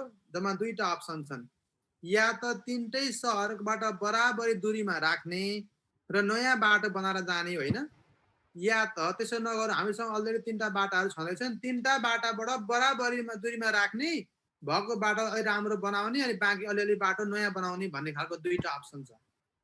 अब तपाईँ म्याथ टिचर अथवा म्याथको विद्यार्थी भएको हिसाबले अब मानौ तपाईँको चाहिँ बुवा हुनुहुन्छ ल सांसद, र के गर्दा ठिक हुन्छ होला भनेर चाहिँ प्रश्न ल्याउनु भयो भने 10 क्लासको विद्यार्थीले चाहिँ अथवा 11 को विद्यार्थीले they should be able to find out I have the rate, मसँग रेट छ कतिको दरले पैसा लाग्छ भन्ने। उनीहरूले चाहिँ उनीहरूले सिकेको म्याथमेटिक्स प्रयोग गरेर they should be able to give the decision, यो सस्तो हुने रहेछ यो महँगो हुने रहेछ भनेर चाहिँ उनीहरूले त्यो कुरा पत्ता लगाउन सकुन् भन्ने हो। र अब एनिवे अब हामी यही कुरा अब जियोजेब्राबाट गर्छौँ। र यसै बिचमा म फेरि भन्छु, कुनै सरहरूले होइन स्टप गरे, यो क्वेसनको बारेमा सरले के अलिकति आइडिया दिनुहुन्छ कसरी गर्दा ठिक हुन्छ होला जस्तो के छ? What idea do you have at that point? Circumcircle र इन सर्कल, सर्कम सर्कल र अलिकति त्यसलाई इलाबोरेट गरिदिनु हुन्छ? सेन्ट्रोइड पत्ता लगाउने भन्नुभएको छ सर। मैले बोले हजुर भन्नु सर। ल यो हामीले डेरिभेटिभमा म्याक्सिमा र मिनिमा भन्ने जुन पढ्छौँ त्यसलाई फङ्सनमा कन्भर्ट गर्ने, हजुर, अनि त्यसको म्याक्सिमम कस्ट अथवा मिनिमम कस्ट त्यहाँबाट जनरलाइज गर्ने। त्यो एउटा हो। सरको अझै एडभान्स भयो, सरले अझै एडभान्स सोच्नु भयो। अघि सरले अर्को सरले के भन्न, सर्कम सेन्टर के भन्छ? In centre centroid it means circle बनाउने भन्ने भयो क्या सर? सर्कल कस्तो खालको बनाउने भन्ने कुरा भयो, कसरी बनाउने भन्ने कुरा भयो। अब सेन्टरबाट इक्वल डिस्टेन्समा रहेको सर्कल, अब हाम्रो के हुन्छ भने सर्कल यो म्याक्सिमा मिनिमामा जाँदाखेरि यो पहिला मैले बुझेको क्या सर, बाटुलो घर किन बनाउने रहेछ भन्दाखेरि त्यही लेन्थको पेरिमिटरले सर्कलको एरिया बढी आउँछ। हजुर, त्यही लेन्थको पेरिमिटरले हामीले आइदर रेक्टेङ्गल बनाउने अथवा स्क्वायर बनाउने भने स्क्वायरको एरिया धेरै आउँछ भनेपछि त्यो कन्सेप्टबाट जान मिल्छ भनेर मैले सोचेँ सर। सरले भनेको कुरा एकदम सही हो। जहिले पनि हामी के हुन्छ भन्दाखेरि एउटा मिसअन्डरस्ट्यान्डिङ बच्चामा के हुन्छ भन्दाखेरि हामीहरूले त्यही परिधिले जस्तो भन्नु तपाईँसँग ल 20 मिटरको डोरी छ, 20 मिटरको डोरीले तल जति जग्गा लान्छ लैजा भनौँ भने अब जान्नेले के गर्छ वरिपरि गोलो बनाउँछ because I can put more area होइन अदर के अरे अलिक जसलाई those who don't have idea उसले के गर्छ रेक्टेङ्गल बनाउँछ होइन रेक्टेङ्गलको भन्दा स्क्वायरको एरिया बढी हुन्छ त्यति नै परिधिले स्क्वायर भन्दा के हुन्छ बढी सर्कलले हुन्छ फेरि कुरा आयो म्याक्सिमा मिनिमा डेरिभेटिभको कुरा आयो होइन हजुर suppose they don't know concept derivative उनीहरूलाई त थाहा छैन भने ल र अर्को सरले भन्नुभयो कुन सरले भन्नुभयो sir circum centre in centre मैले सर सर्कम सेन्टर त्यो एउटा त ट्रायंगलको कर्नरबाट लिने एउटा सर्कल भयो एउटा चाहिँ त्यो एकला फेरि भन्छ ट्रायंगलको केबाट सर भर्टेक्सबाट जाने सर्कल के गर्ने भन्नुहोस् ल त्यो सर्कल खिच्ने त त्यो सेन्टर त त्यसको इक्वेसन भइहाल्ने सर त्यो हो त सेन्टर कसरी पत्ता लगाउनुहुन्छ ए 3 पोइन्ट्सबाट त आउने पनि सर सर्कल 0 मा त 3 पोइन्ट्स भनेर भर्खरै गरियो भनेपछि सरले चाहिँ त्यो तीनटा साइडहरुको चाहिँ परपेन्डिकुलर बाइसेक्टर ड्रा गर्ने भन्नुभयो हो हैन सर एउटा त्यो कुनै हामी के रे ट्रायंगलको चाहिँ हामी भर्टिसेसलाई 3 पोइन्ट्स मानेपछि त सर्कल आउने भयो सर्कल पासिङ थ्रु 3 पोइन्ट्सबाट त सकिने पनि सर हामीले एकदम सही सर्कल त्यसको सेन्टर चाहिँ त्यसको centre the equation from those area भन दोज प्लेसेस भन त एकजना सरले चुडामणि तिमल सिन्हा सरले चाहिँ ह्यान्ड रेज गर्नु भएको छ ठीक छ सर उहाँलाई एक्सन लाउँछ चुडामणि सरले के भन्न खोज्नु मैले हजुरले सर म भन्छु सर यो तीनटै साइडहरुको अब हामीहरुको त्यो इन सेन्टर निकाल्नु पर्यो सर त्यही नि मैले दुईटै कुरा भनेको एउटा चाहिँ तपाईको सरले दुईटा कुरा भन्न छ एउटा बाटोबाट नजिक पर्ने भनेर इन सेन्टरबाट निकाल्न पर्यो हैन त्यो ठाउँबाट नजिक हो भने चाहिँ त्यो 3 पोइन्ट्सबाट पास हुने चाहिँ सर्कल निकालेर त्यसको सेन्टर हुने भयो त्यसरी भने मैले दुईटै हो ठ्याक्कै सरले भन्नुभएको कुरा रमेश सरले भन्नुभयो त्यो भनेको हामीले के हो भन्दाखेरि जहिले पनि bisector of the each angle of a triangle would always would be concurrent एउटा पोइन्टमा गएर मिट हुन्छ हैन सर हजुर सर एउटा कुरा त्यो एउटा यहाँ दुईटा कुराहरु भयो perpendicular bisector of the angle र अर्को चाहिँ perpendicular bisector of the side हामी त्यो धेरै कुरा गर्छौं हैन always the perpendicular bisector of the side of a triangle would be concurrent I mean they will meet at some point हेर्नुस् है अब हामीले त्यो कुरा पढाउँछौं सरले तीनटा पोइन्टबाट जाने एउटा सर्कम सेन्टरको कुरा आयो हैन बाहिरबाट जाने अनि अर्को फेरि रोडदेखि सबै रोडदेखि बराबर दूरीमा होला के चाहियो हामीलाई इन सेन्टर चाहियो अब इन सेन्टर कसरी पत्ता लगाउने we have to draw the perpendicular bisector of the each line प्रत्येक लाइनको परपेन्डिकुलर बाइसेक्टर ड्रा गर्यो भने त्यो कुनै एउटा पोइन्टमा भेट्छ त्यो पोइन्ट भनेको के हो इन सेन्टर अनि जहिले पनि के हुन्छ बराबरी दूरीमा हुन्छ एनीवे सो जस्ट ट्राई गरौँ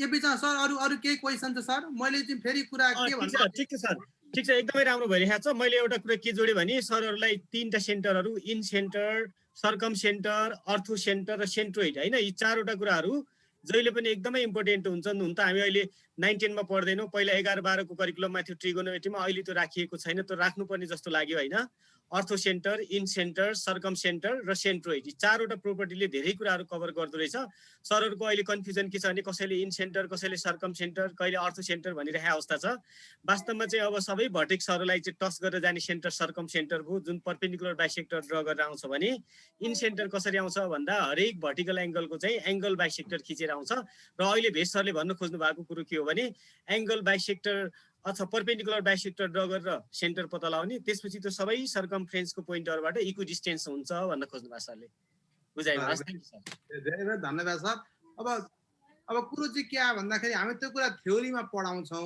है जहिले पनि तर हामीले के गरे मैले मेरो जुन एक्जाम्पल छ मैले रियल लाइफको एक्जाम्पल ल्याएँ क्या त्यही कुरा हो हेर्नुस् है अब त्यही कुरा थ्योरी पढाउने विद्यार्थीलाई के हुन्छ एकदम बोरिङ हुन्छ यो त्यसो भन्दा पनि यसरी हो यहाँ यस्तो खालको प्रोजेक्ट छ यसरी काम गर्नुपर्छ भन्यो भने जुन विद्यार्थीले म्याथ जान्दैन नि उसले पनि कम्ती ट्राई चाहिँ डेफिनेटली गर्छ क्या उसले ड्रा गरेर this is how we want to integrate the math using the real life example र प्लस जियोजेब्रा अब म मेरो स्क्रिन सेयर गर्छु सरले अघि भनिसक्नु लगभग आइडिया आइसक्यो होइन मेरो ट्रायंगल यस्तो थियो होइन अथवा म यसो गर्छु होला मेरो यहाँ पिक्चरै छ म यसलाई इन्सर्ट गर्छु यहाँनिर यसलाई म डिलिट गरिदिन्छु म धेरै टाइम दिन मेरो अब धेरै छैन है म मलाई एकछिन दिनु होला। अब मैले यो इमेज हालेँ डेस्कटपमा सबै खालको अल फाइल अनि एरियल म्याप। यो सर यो पिक्चर आयो होइन त सर? यो पिक्चर आयो। अब यही पिक्चर चाहिँ मेरो यसलाई यसमै त ड्र गर्न सक्दिनँ म। यस्तै खालको यहाँ ट्रायंगल खिच्छु हेर्नुहोस् है।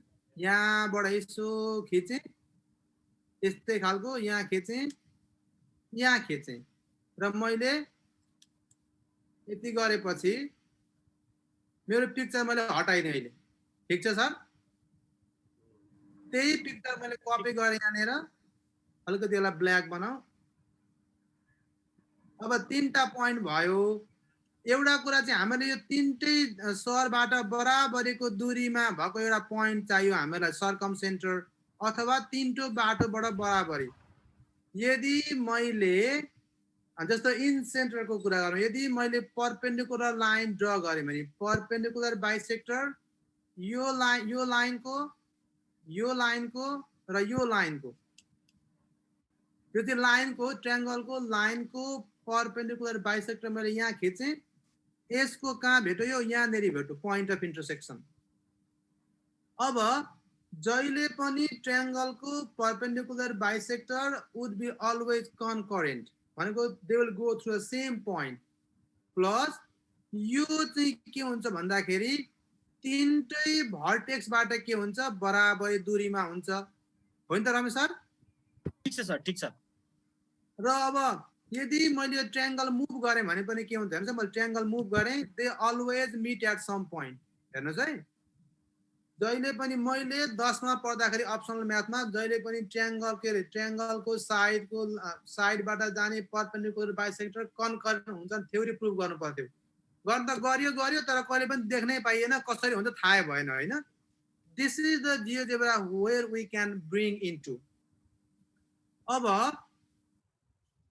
यसो गरौँ, यसको हामीले अब 3टा ठाउँको यदि हामीले डिस्टेन्स नाप्यौँ भने मैले यसको डिस्टेन्स नापेँ होइन 3टै सहरबाट। यसो गरौँ, यहाँबाट चाहिँ यो सेगमेन्ट यो पोइन्टबाट यहाँसम्मको लम्बाइ यो एउटा बनेपा, फेरि यही मिड पोइन्टबाट यो अर्को सातो बाटोको लम्बाइ, र फेरि यहीबाट यसको लम्बाइ। सर देख्नुभयो साइडमा मेरो अल्टरनेट विन्डो देख्दै हुनुहुन्छ सर? सबै हेर्नुहोस् है, सबैको दूरी बराबर छ। 4 सीबाट पनि त्यो मिड पोइन्टको डिस्टेन्स 4.64। यसो गरौँ, यसलाई म चाहिँ भ्यालु पनि देखाइदिन्छु। सो अब्जेक्ट लेभल एनिवे केही छैन। यो 3टैको दूरी के भयो? बराबरी भयो। भनेपछि अब हामीलाई यो 3टा सहरबाट बिचमा पर्ने बिन्दु चाहिँ एफ रहेछ होइन। यो पोइन्ट हाम्रो एफ रहेछ। एबिसिडी कुन पोइन्ट हो? एफ है होइन त यो? ठीक छ सर, एफ रहेछ।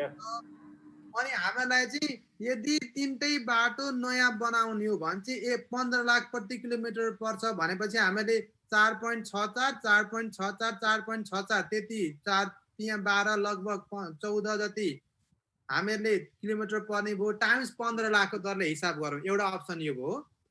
अब अर्को अप्सन भनेको चाहिँ यस्तो होइन, त्यो भन्दा चाहिँ बा यो 3टै बाटोदेखि बराबरीको दूरीमा राख्यो भने चाहिँ सस्तो पर्छ कि भनेर हेर्नु पर्यो भने चाहिँ हामीले के गर्नु पर्यो? म गर्न जान भन्छु मात्र। हामीले के गर्नु पर्यो भन्दाखेरि अब चाहिँ एङ्गलको बाइसेक्टर निकाल्नु पर्यो। यसलाई म अलिकति गरिहाल्छु।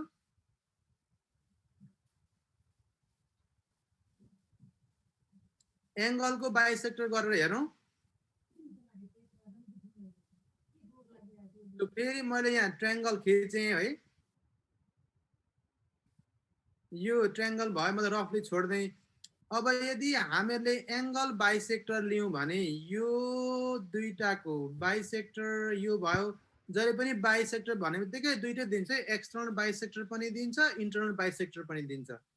यो दुईटाको बाइसेक्टर, यो दुईटाको बाइसेक्टर, यो र यो लाइनको के भयो यो लाइन र यो लाइनको बाइसेक्टर र तीनटै लाइनको इन्टर्नल बाइसेक्टर कहाँ मिट भयो भन्दाखेरि यहाँ मिट भयो हेर्नुहोस् डी भन्ने पोइन्टमा यो डी लाई म अलिकति गर्दिन्छु रातो बनाऊ यो डी पोइन्टलाई अलिक देख्न सजिलो हुन्छ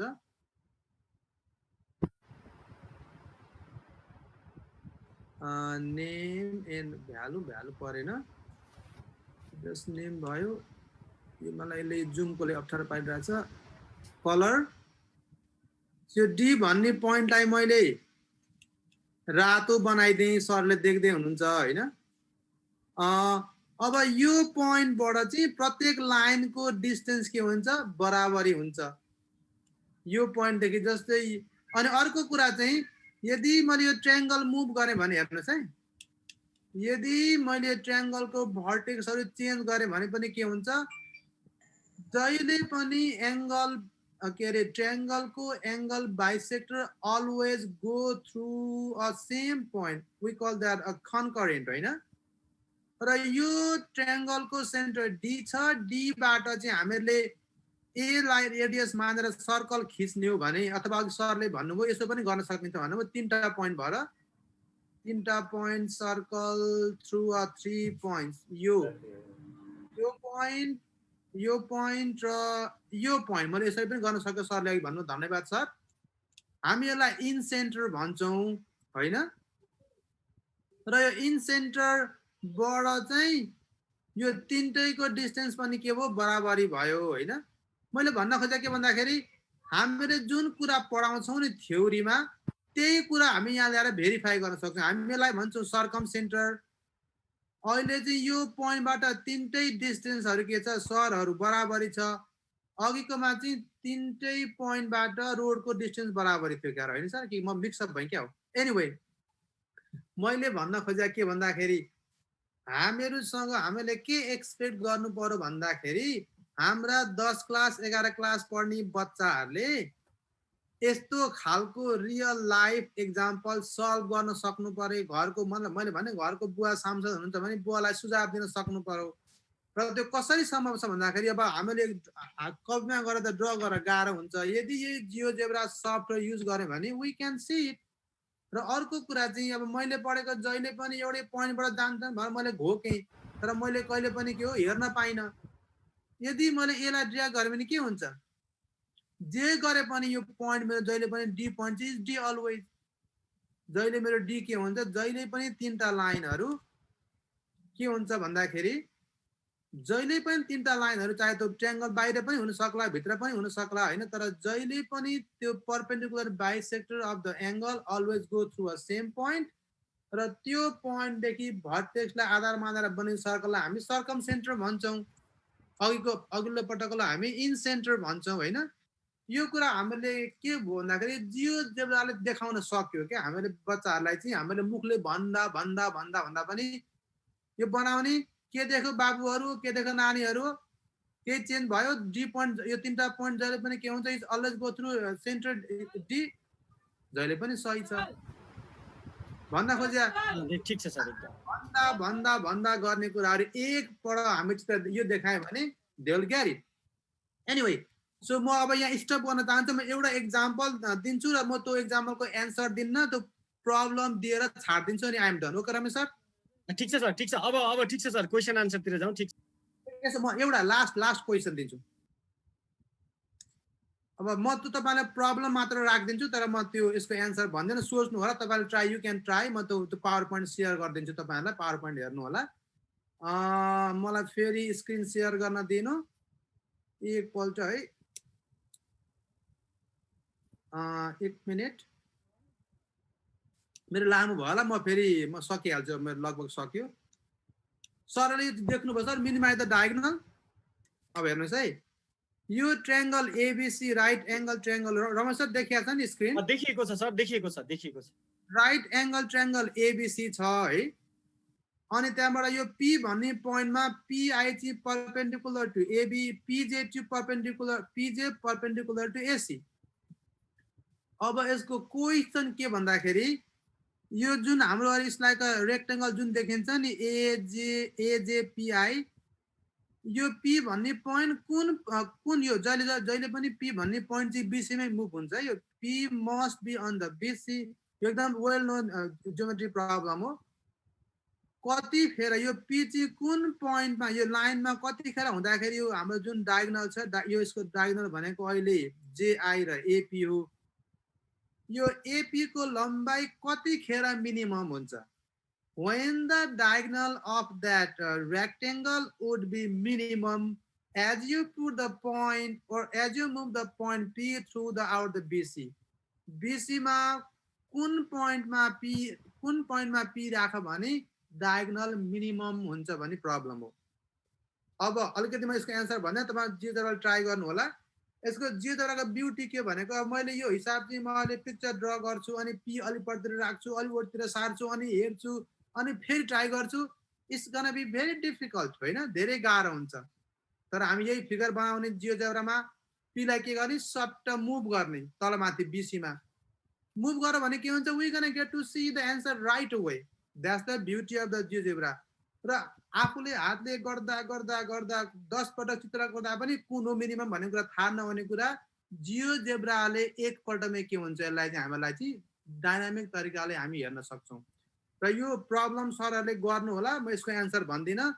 कतिखेर एपी को लेन्थ मिनिमम हुन्छ त्यो फिगर कस्तो भयो भने र म यहीँनेरि म लास्ट टुङ्ग्याइ मेरो एक दुईवटा कुराहरू देखाउँछु यो प्रब्लमहरू भएको है।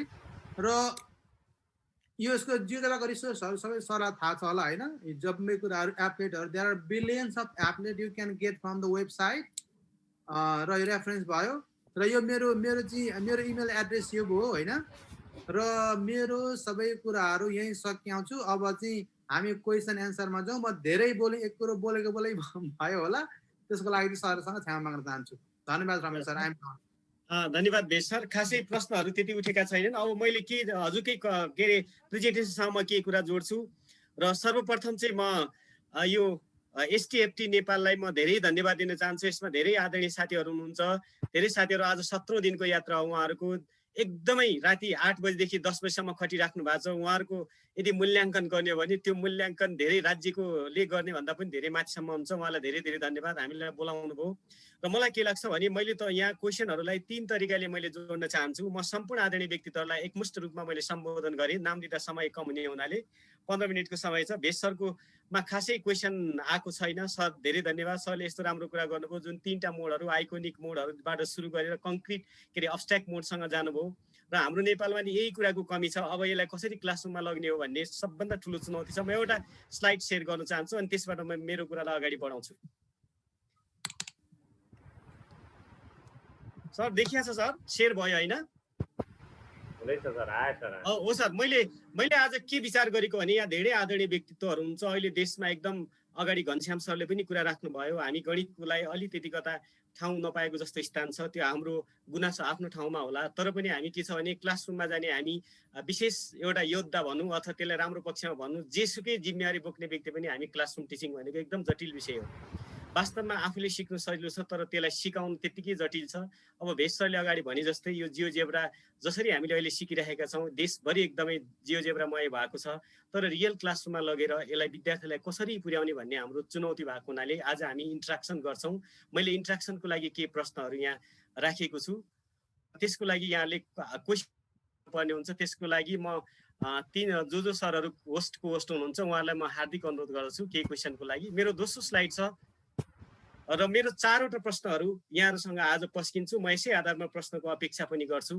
Why do we need to study the curriculum? हामीले करिकुलम किन पढ्ने भन्ने सबभन्दा महत्त्वपूर्ण कुरा छ। म एउटा आफ्नो केससँग जोड्न चाहन्छु।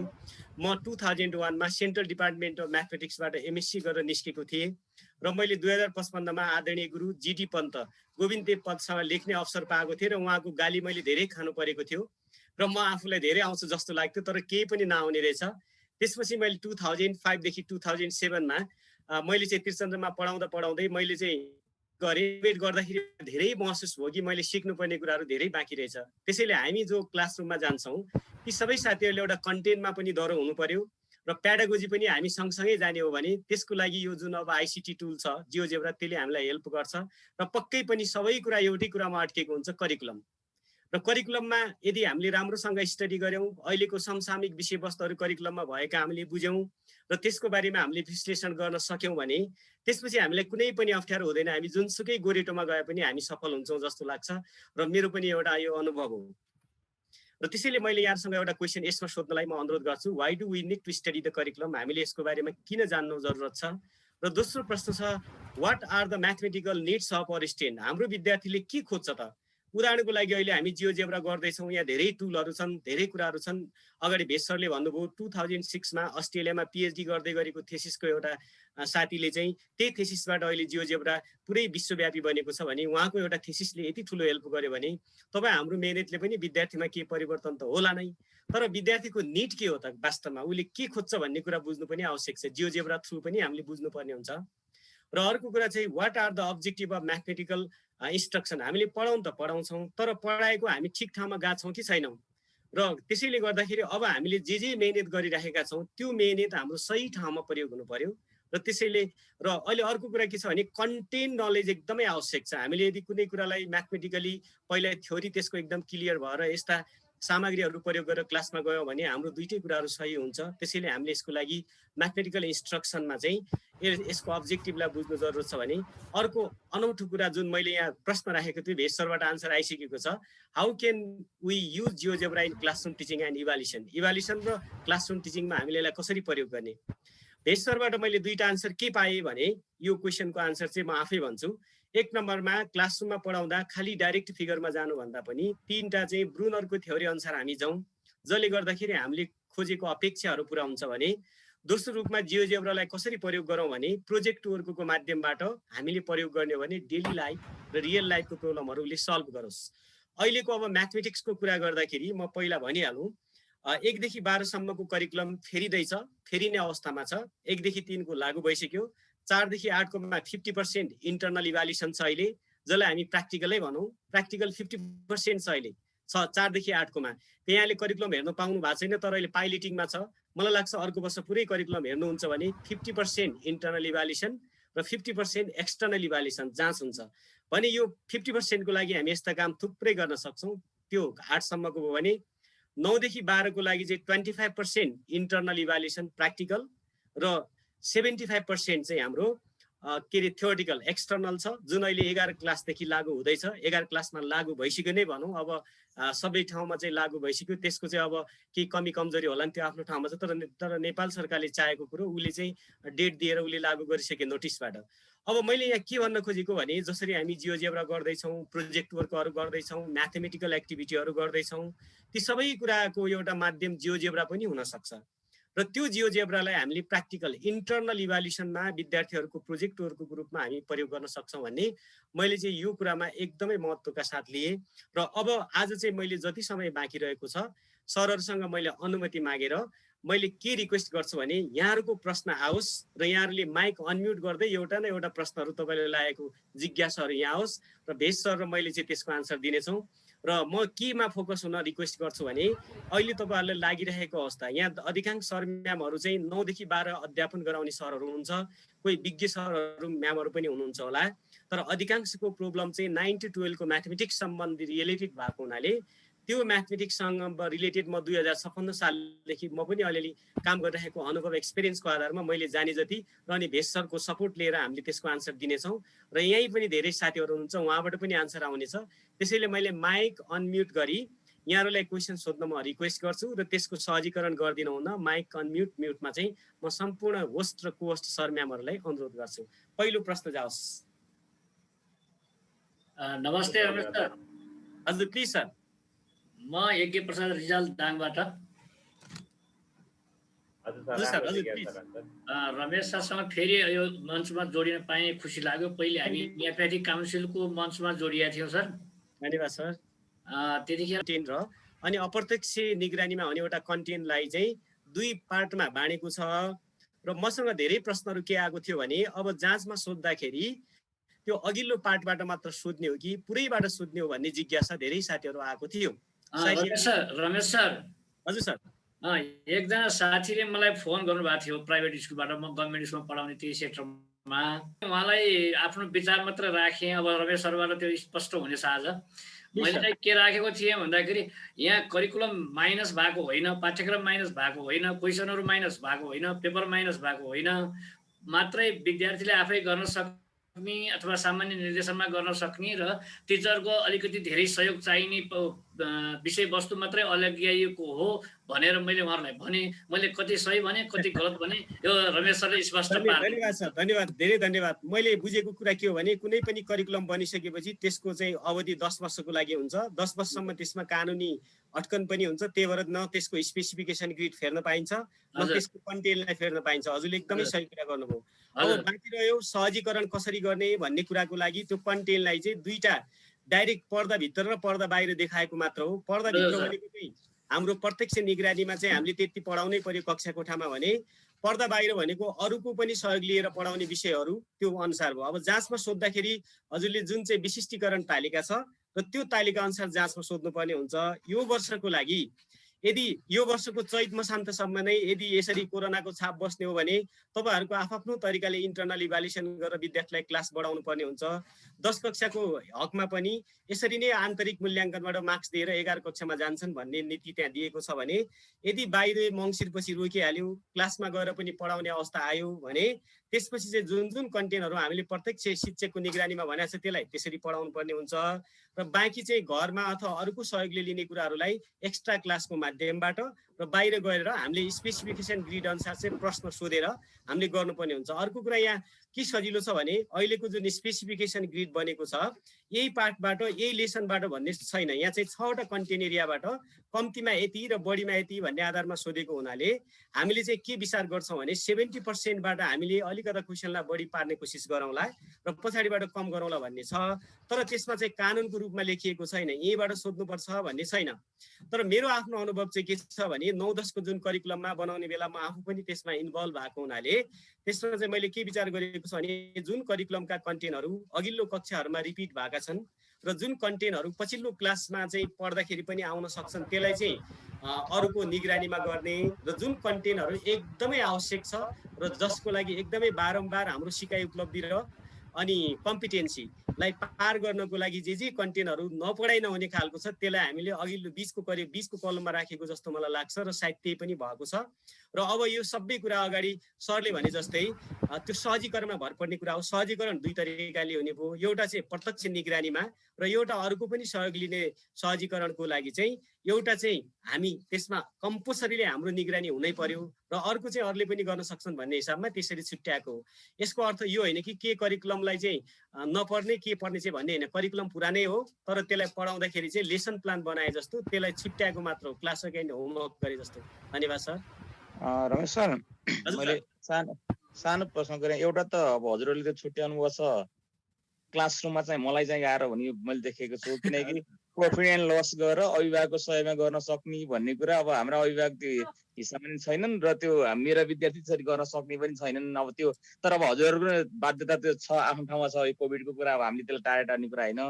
म दुईटा कुरा सुन्न चाहे हजुरलाई। यद्यपि यो एनइबीले दिने कुरा होला, तैपनि हजुर त्यहाँ काठमाडौँमा भएको कारणले अब इन्भल्भ भएको कारणले एउटा कुरो त 2017 सालबाट एमसी क्वेसन र जुन हर्सका क्वेसनहरू आउने भन्ने थियो, त्यो अब एससी भयो भने के छ, त्यसको अवस्था के छ भन्ने एउटा कुरा। अनि त्यसैलाई 8 क्लासमा पनि जोड्ने भनेर अस्ति नै अलि अगाडि केही साउनतिर जस्तो एउटा तालिम पनि एसआर ग्रुपले त्यो किसिमको तालिम पनि चलाएको थियो। 8 क्लासमा पनि त्यही खालको प्रकृतिको एमसी क्वेसन र हर्स खालको गर्ने भन्ने थियो, त्यो के भएछ यसो थोरै म सरको क्वेसन मैले आशय बुझिहालेँ सर। कुरा ले चाहिँ अहिले चाहिँ के छ भने सब्जेक्टिभ रेस्पोन्स र अनि सेलेक्टेड रेस्पोन्स र अब्जेक्टिभ के अरे कन्स्ट्रक्टिभ रेस्पोन्स भन्ने दुईटा छ। सब्जेक्टिभ र अब्जेक्टिभ गर्नुपर्छ भनेर उसले चाहिँ अहिले पहल गरिरहेको हो। त्यो अहिलेको स्पेसियल ग्रिड अनुसार छ। त्यसको सही आन्सर चाहिँ 1 वर्षसम्म लागू हुँदैन, परीक्षामा त्यो लागू हुँदैन। मलाई लाग्छ 10 कक्षाको करिकुलम लागू भएपछि हुन्छ, पक्का नै हुन्छ। तर यो वर्ष त्यो लागू हुँदैन, त्यो अहिले पाइलटिङमा छ। र त्यो किन त्यस्तो भएको हो भन्दा म आफै पनि त्यसमा इन्भल्भमेन्ट छ मेरो पनि। त्यसलाई चाहिँ अहिले आइटम ब्याङ्क भन्दैछ। परीक्षा एनइबीले आइटम ब्याङ्क बनाउने बेलामा त्यस्ता दुवै थरीका आइटमहरूले सङ्कलन गरेर अबको 2 वर्षपछि त्यस्तो खालको एक्जामिनेसन चाहिँ हुन्छ सर। किनभने 10 वटा अब्जेक्टिभको र अनि बाँकी चाहिँ सब्जेक्टिभ टाइपको आइटमहरू हजुरले देख्नु भएको थियो होला। त्यो आइटम अब आउने वर्षको इक्जाममा सायद लागू हुँदैन, किनकि त्यसको लागि एकदमै होमवर्क गर्नुपर्ने हुन्छ र अब 2082-83 सालतिर यो लागू हुने अवस्था छ र त्यसको लागि प्रदेश स्तरमा लागू हुन्छ र अब एमसिक्यू र सब्जेक्टिभले कुनै असर गर्दैन। त्यो चाहिँ खालि आइटम के अरे क्वेसनको कुरा मात्र हो, तर स्पेसिफिकेसन ग्रिड 2082 सालभन्दा यता फेरिँदैन, किनकि स्पेसिफिकेसन ग्रिड भनेको 10 वर्षको लागि कन्स्टेन्ट हुने हुनाले 73 सालमा बनेको र 73 सालदेखि लागू हुन्छ, मेरो बुझाइ यो। र बाँकी कुरा चाहिँ जुन एनइबीले गरिरहेको, जुन सरले 8 कक्षाको कुरा गर्नुभयो, उसले के गरिरहेको छ भने एनइबीले 8, 10 र 12 लाई हेर्छ अहिले। 8 कक्षाको लागि चाहिँ स्थानीय निकायमा, 10 कक्षाको लागि प्रदेशमा चाहिँ र 12 कक्षाको लागि सङ्घमा। अब एनइबीले चलाउनु पाउने एउटा जाँच आफ्नो इच्छा अनुसार चाहिँ 12 कक्षामा हो। त्यसको लागि हिजो मात्र पनि मिटिङ भयो त्यो बिहान। अब त्यसको लागि आइटम सङ्कलन भएर परीक्षालाई त्यो अनुसार आइटम टेस्ट गरेर मात्र जाँचमा सोध्ने खालको प्रवृत्ति उसले गर्दैछ। पहिला नन टेस्टिङ आइटमहरू थिए, डाइरेक्ट सोधिन्थ्यो भने अब टेस्ट गरेपछि मात्र, रेस्पोन्स आएपछि मात्र ती क्वेसनहरू जाँचमा सोधिन्छन्। त्यो 12 कक्षाको लागि तयारी हुँदैछ, त्यो एकदमै चलिरहेको छ, त्यो तुरुन्तै हुन्छ लागू अर्को वर्षलाई। अब 10 कक्षाको लागि अहिले के गर्छ भने आइटम ब्याङ्कको एउटा कन्सेप्ट डेभलप गरेर सबै ठाउँबाट आइटम आइटमहरू कलेक्सन तपाईँ जस्तो दुईटैमा छ, एउटा मल्टिपल चोइस क्वेसनमा पनि छ र अर्को सब्जेक्टिभमा छ। त्यो चाहिँ अहिले कलेक्सनको लागि मात्र हो, जाँच दिनको लागि होइन। र अनि 8 कक्षाको लागि के गर्यो भने जुन ट्रेनिङ चाहिँ गर्यो अस्ति चाहिँ इन्डियाबाट र अस्ट्रेलियाबाट आएको 1-2 जना साथीहरूले जुन विभिन्न ठाउँबाट 8 को जम्मा गरेको थियो, सम्बन्धित पढाउने साथीलाई भनेर गरिएको हो। त्यसको लागि के हो भने 8 कक्षामा चाहिँ उसले एउटा कन्सेप्ट बनाइदिएर, त्यो विश्व ब्याङ्कको सहयोग हो सर त्यसमा। त्यही भएर विश्व ब्याङ्कको सहयोगमा चाहिँ एनइबीले गरेको त्यो एउटा फेसिलिटेसन मात्र हो र त्यसलाई चाहिँ एउटा डकुमेन्टेसन बनाएर उसले चाहिँ सबै स्थानीय निकायहरूमा पठाउनुको लागि एउटा सहजीकरण गरेको एनइबीले। तर एनइबीले चाहिँ 8 कक्षाको जाँच सञ्चालन गर्ने होइन, उसले चाहिँ स्थानीय निकायलाई यसरी गर भनेर को लागि अर्को कार्यक्रम गरिएको हो। 10 कक्षाको लागि जे गर्दैछ आइटम ब्याङ्क बनाएर प्रदेशमा पठाउँछ र 12 कक्षाको लागि एनइबी स्वयंले आफैले जाँच गर्छ। त्यसको लागि तपाईँले भनेको महत्त्वपूर्ण कुरा के हो भने पहिला जस्तो जाँचमा क्वेसन सोधिँदैन र त्यो क्वेसनहरू के थियो भने पहिलाको हाम्रो इक्जामिनेसनमा सोधिने क्वेसनहरू चाहिँ एकदमै रटन्ती नै थियो, हामीले स्वीकार्नुपर्छ। एउटा क्वेसन ब्याङ्क 10 वर्षको गऱ्यो भने विद्यार्थीले A+ ल्यायो, अब त्यो नहुन सक्ने अवस्था छ। किन नहुन्छ भने विभिन्न थरीका आइटमहरू सङ्कलन गरिन्छन्, ती आइटमहरूलाई पहिला विद्यार्थी कहाँ प्रिटेस्ट गरिन्छ, प्रिटेस्ट गरेपछि सम्पादित गरिन्छ, त्यसलाई चाहिँ एनइबीको चाहिँ वेबसाइटमा एक गोप्य ठाउँमा राखिन्छ, त्यसलाई हामी आइटम ब्याङ्क भन्छौँ।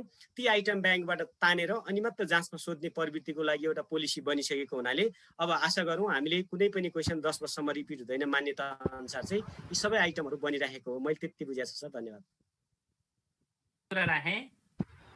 प्लिज सर, प्रब्लम के छ भने हामीलाई लागेको कुरा अब भएको कुरा भनौँ, हामीले काम गर्न सक्ने भनेको कन्टेन्टमा हो। कन्टेन्टलाई तलमाथि गर्न सक्छौँ, हामी नपुगेको कुरालाई सुधार्न सक्छौँ, त्यो हाम्रो हातमा हुन्छ। तर पोलिसी हाम्रो हातमा हुँदैन। र यी तीनटै म्याथहरू के छ भने अहिले चौथो समूहमा राखेको हुनाले एउटा मात्र म्याथ पढ्न पाउने चान्स हुन्छ, जुनसुकै साथीले पनि। दुईटा म्याथ लिन पाउँदैन, यो गलत छ। अहिलेको एनसिएफमा यो कुरा कमी नै हो।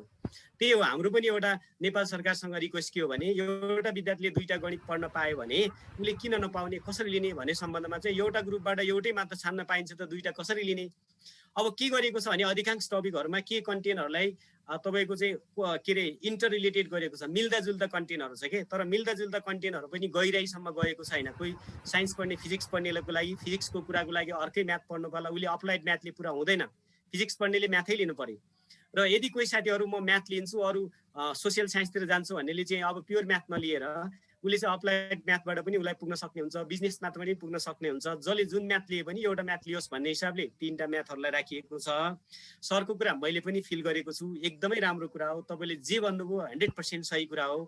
तर हामीले भन्दै पनि अब पोलिसी मेकरहरूले के गरे, धेरै कुरा लिन त लिए तर त्यसलाई इम्प्लिमेन्टेसन गरेन। हाम्रो गुनासो थियो। हाम्रो आशा के हो भने यो वर्ष प्रयोग हुँदा र अर्को वर्ष प्रयोग हुँदाखेरि के कठिनाइहरू उहाँले फिल गर्नुहुन्छ। र हाम्रो मान्य चाहिँ म एउटा गणित शिक्षा परिषदसँग आबद्ध एउटा आधिकारिक व्यक्ति भए हुनाले मैले मेरो रिक्वेस्ट के हो सबैलाई भने हामी सबै साथीहरू छौँ यहाँ, गणितलाई चाहिँ माध्यमिक तहमा अनिवार्य विषयको रूपमा केही न केही राख्नुपर्छ भन्ने हाम्रो मान्यता हो। किनभने यदि गणित भनेको तेस्रो भाषा हो होइन, एउटा के छ भने इन्टरनेसनल भाषा हुन्छ, त्यो अङ्ग्रेजी छँदैछ, नेपाली छँदैछ। र तेस्रो चाहिँ के छ भने जुन हामीले चाहिँ एउटा न्युमेरेसी भन्छौँ, अथवा गणितीय भाषा भन्छौँ, त्यो गणितीय भाषा नभइकन क्रिएटिभ हुँदैन विद्यार्थी, केही कुरा पनि बुझ्न सक्दैन। त्यही भएर गणितलाई भाषाको रूपमा प्रयोग गरेर जे कन्टेन्ट राखे पनि अलिकता त्यसलाई चाहिँ अनिवार्य विषयकै रूपमा राख्नुपर्छ भन्ने हाम्रो गणित शिक्षा परिषद र अरूको नि माग हो। होला कहीँनिर फिजिक्स पढ्ने विद्यार्थी भिक्टिम भएको छ, कहीँनिर भिक्टिम भएको छ, त्यसलाई सम्बोधन गर्नुपर्छ। मलाई लाग्छ त्यो कुरो अगाडि बढिसकेको अवस्था होला, तर देखिएको चाहिँ छैन। यसको लागि हामी गणितमा लागेका सम्पूर्ण संस्थाहरू तयार छौँ सर। हजुरको समस्या मेरो पनि समस्या हो, तर मैले मात्र के भन्न अहिले चाहेको भने अहिले जे सरकारले दिएको छ त्यसलाई कसरी प्रयोग गर्ने भन्ने सम्बन्धमा म भन्न सक्छु। अब यसलाई के गर्ने भन्ने सम्बन्धमा मसँग आन्सर छैन, तर तपाईँ जस्तै म पनि भिक्टिम भयो हुनाले यो कुरालाई ठाउँमा पुर्याउनलाई मेरो पनि हजुरले ठाउँ नयाँ। अनि त्यहाँ अनि एउटा त्यो 11 मा सर लिनियर प्रोग्रामिङ र कम्प्युटेसनलमा चाहिँ दुईटा कन्फ्युजन देखिया छ सर। त्यो त्यसमा लिनियर प्रोग्रामिङ 11 मा हो या कम्प्युटेसनल मेथड 11 मा हो? त्यो भएको कुरा मैले सरलाई भनिदिइहाल्छु। भएको कुरा के हो भने वास्तवमा चाहिँ तपाईले भनेको लर्निङ आउटकममा भएको कुरा र कन्टेन्ट इलाबोरेसनमा दुईटा जुधेको छ सर। त्यो कम्प्युटरमा मैले देखेको रियल समस्या के हो भने जब त्यो कम्प्युटरमा कसले राख्यो हामीलाई थाहा छैन। बनाउने मान्छेले विद्वानले बनाए पनि राख्ने बेलामा विद्वानको उपस्थिति थिएन, राख्ने बेलामा केही टेक्निकल प्रब्लम परेर त्यहीँनिर जुधेको छ सर। लर्निङ आउटकममा एउटा कुरा छ, हजुरले एकदमै सही कुरा गर्नुभयो। र त्यहाँ चाहिँ अर्को कुरा छ। अब त्यो के अपेक्षा थियो भने आज 3 दिन 4 दिन भयो प्रकाशकहरूलाई चाहिँ एप्रुभल लेटर दिइसक्यो, यो वर्षको किताब छाप्नको लागि प्रेस गएर किताबहरू आउन थालिसके मार्केटमा। अब त्यो भन्दा अगाडि चाहिँ पाठ्यक्रम विकास केन्द्रले हाल्नको लागि पहल गरेकै हो। अनि त्यो हजुरले भनेको गुनासाहरू हामीले त्यहाँ 2-3 महिना अगाडिदेखि 4 महिना भइसक्यो पुर्याइसकेका हौँ। तर समस्या के हुन्छ भने जो त्यो डाउनलोड गर्ने बेलामा पाठ्यक्रम विकास केन्द्रले नगरिकन त्यो चाहिँ के छ भने पाठ्यक्रम परिषद छ, विभिन्न मिटिङ बसेर सबै एकमुष्ट हाल्ने हुनाले अहिले म सरलाई के रिक्वेस्ट गर्न चाहन्छु भने जे कुरा अहिले चाहिँ हजुरको लर्निङ आउटकममा छ 11 को करिकुलम डाउनलोड गर्नुभयो र कन्टेन्ट इलाबोरेटेडमा छ, त्यही कुराको आधारमा अडिएर जानुपर्ने बाध्यता भयो। किनकि नोटिस त आएन, तर त्यो थाहा छ अब पछि परिमार्जन भएर होला अर्को वर्षको लागि। तर यो वर्षको लागि अब जे एप्रुभल दिइसकेपछि जे कुरा त्यहाँ दुईटैमा राखिएको छ त्यही अनुसारको पढाइ हुन्छ सर। मैले त्यति भने वास्तवमा लर्निङ आउटकममा जे छ र कन्टेन्टमा त्यो दुईटै कुरा पढाउनु पर्ने भयो सर। त्यसको मतलब त्यही हो सर, त्यही हो, एकदमै त्यही हो। त्यो बाहेक अर्को विकल्पै हुँदैन, किनकि कानुनी प्रावधान पनि हुन्छ। अब हजुर र मैले जानेका छौँ त्यो कुरा हुनुपर्छ भन्ने पनि थाहा छ। फेरिएको डेटमा चाहिँ आधिकारिक वेबसाइटमा त्यो आइदिएन, विभिन्न कारण हो भने हामीले बुझेको मान्छेले के गर्छौँ भने जे लर्निङ आउटकममा र कन्टेन्ट इलाबोरेटेडमा छ त्यही कुराहरूको कन्सेप्ट दिने हो विद्यार्थीलाई। ठिक छ सर, त्यति हो। केही फरक पर्दैन भन्ने कुरा ठिक छ, तर जो मान्छेले जो विद्यार्थीलाई वास्तवमै म्याथमा एकदम इन्ट्रेस्ट छ भने उनीहरूलाई चाहिँ किन खुट्टा बाँध्ने भन्ने कुरा एउटा कुरा है। म एक प्रसङ्ग जोड्छु। अमेरिकामा के हुन्छ भन्दाखेरि 7 क्लासमा पढ्ने विद्यार्थीले 9 क्लासको म्याथ पढ्न पाउँछ यति बेला म्याथमा राम्रो छ भने। र राम्रा विद्यार्थीले 12 क्लास सक्दाखेरि कलेजका धेरै कोर्सहरू हाई स्कुलमा लिइसकेका हुन्छन्। भन्छ यहाँ चाहिँ के हुन्छ भन्दाखेरि यदि जो जति जान चाहन्छ त्यसलाई जान दिने सीमा जान दिइन्छ क्या। तर हाम्रोमा चाहिँ ठिक छ, अब नजाने मान्छेलाई ठिक छ उनीहरू गर्दैन, तर जो विद्यार्थी राम्रा छन् उनलाई चाहिँ किन म्याथ सिक्नेबाट किन वञ्चित गराउने भन्ने कुरा हो क्या मेरो। त्यसै हो सर, के टेक्निकल प्रब्लम चाहिँ छन् सर। त्यो टेक्निकल प्रब्लम हामीले कलेक्सन गरेर ठाउँमा पुर्याइ पनि सकेका छौँ, तर त्यसको सम्बोधन हुन नसकेर हामी अल्मलिएको अवस्था हो। अगाडि घनश्याम होला भन्ने अपेक्षा राख्छौँ सर। त्यही हो, अब अरू त के छ, हामीसँग केही पनि छैन।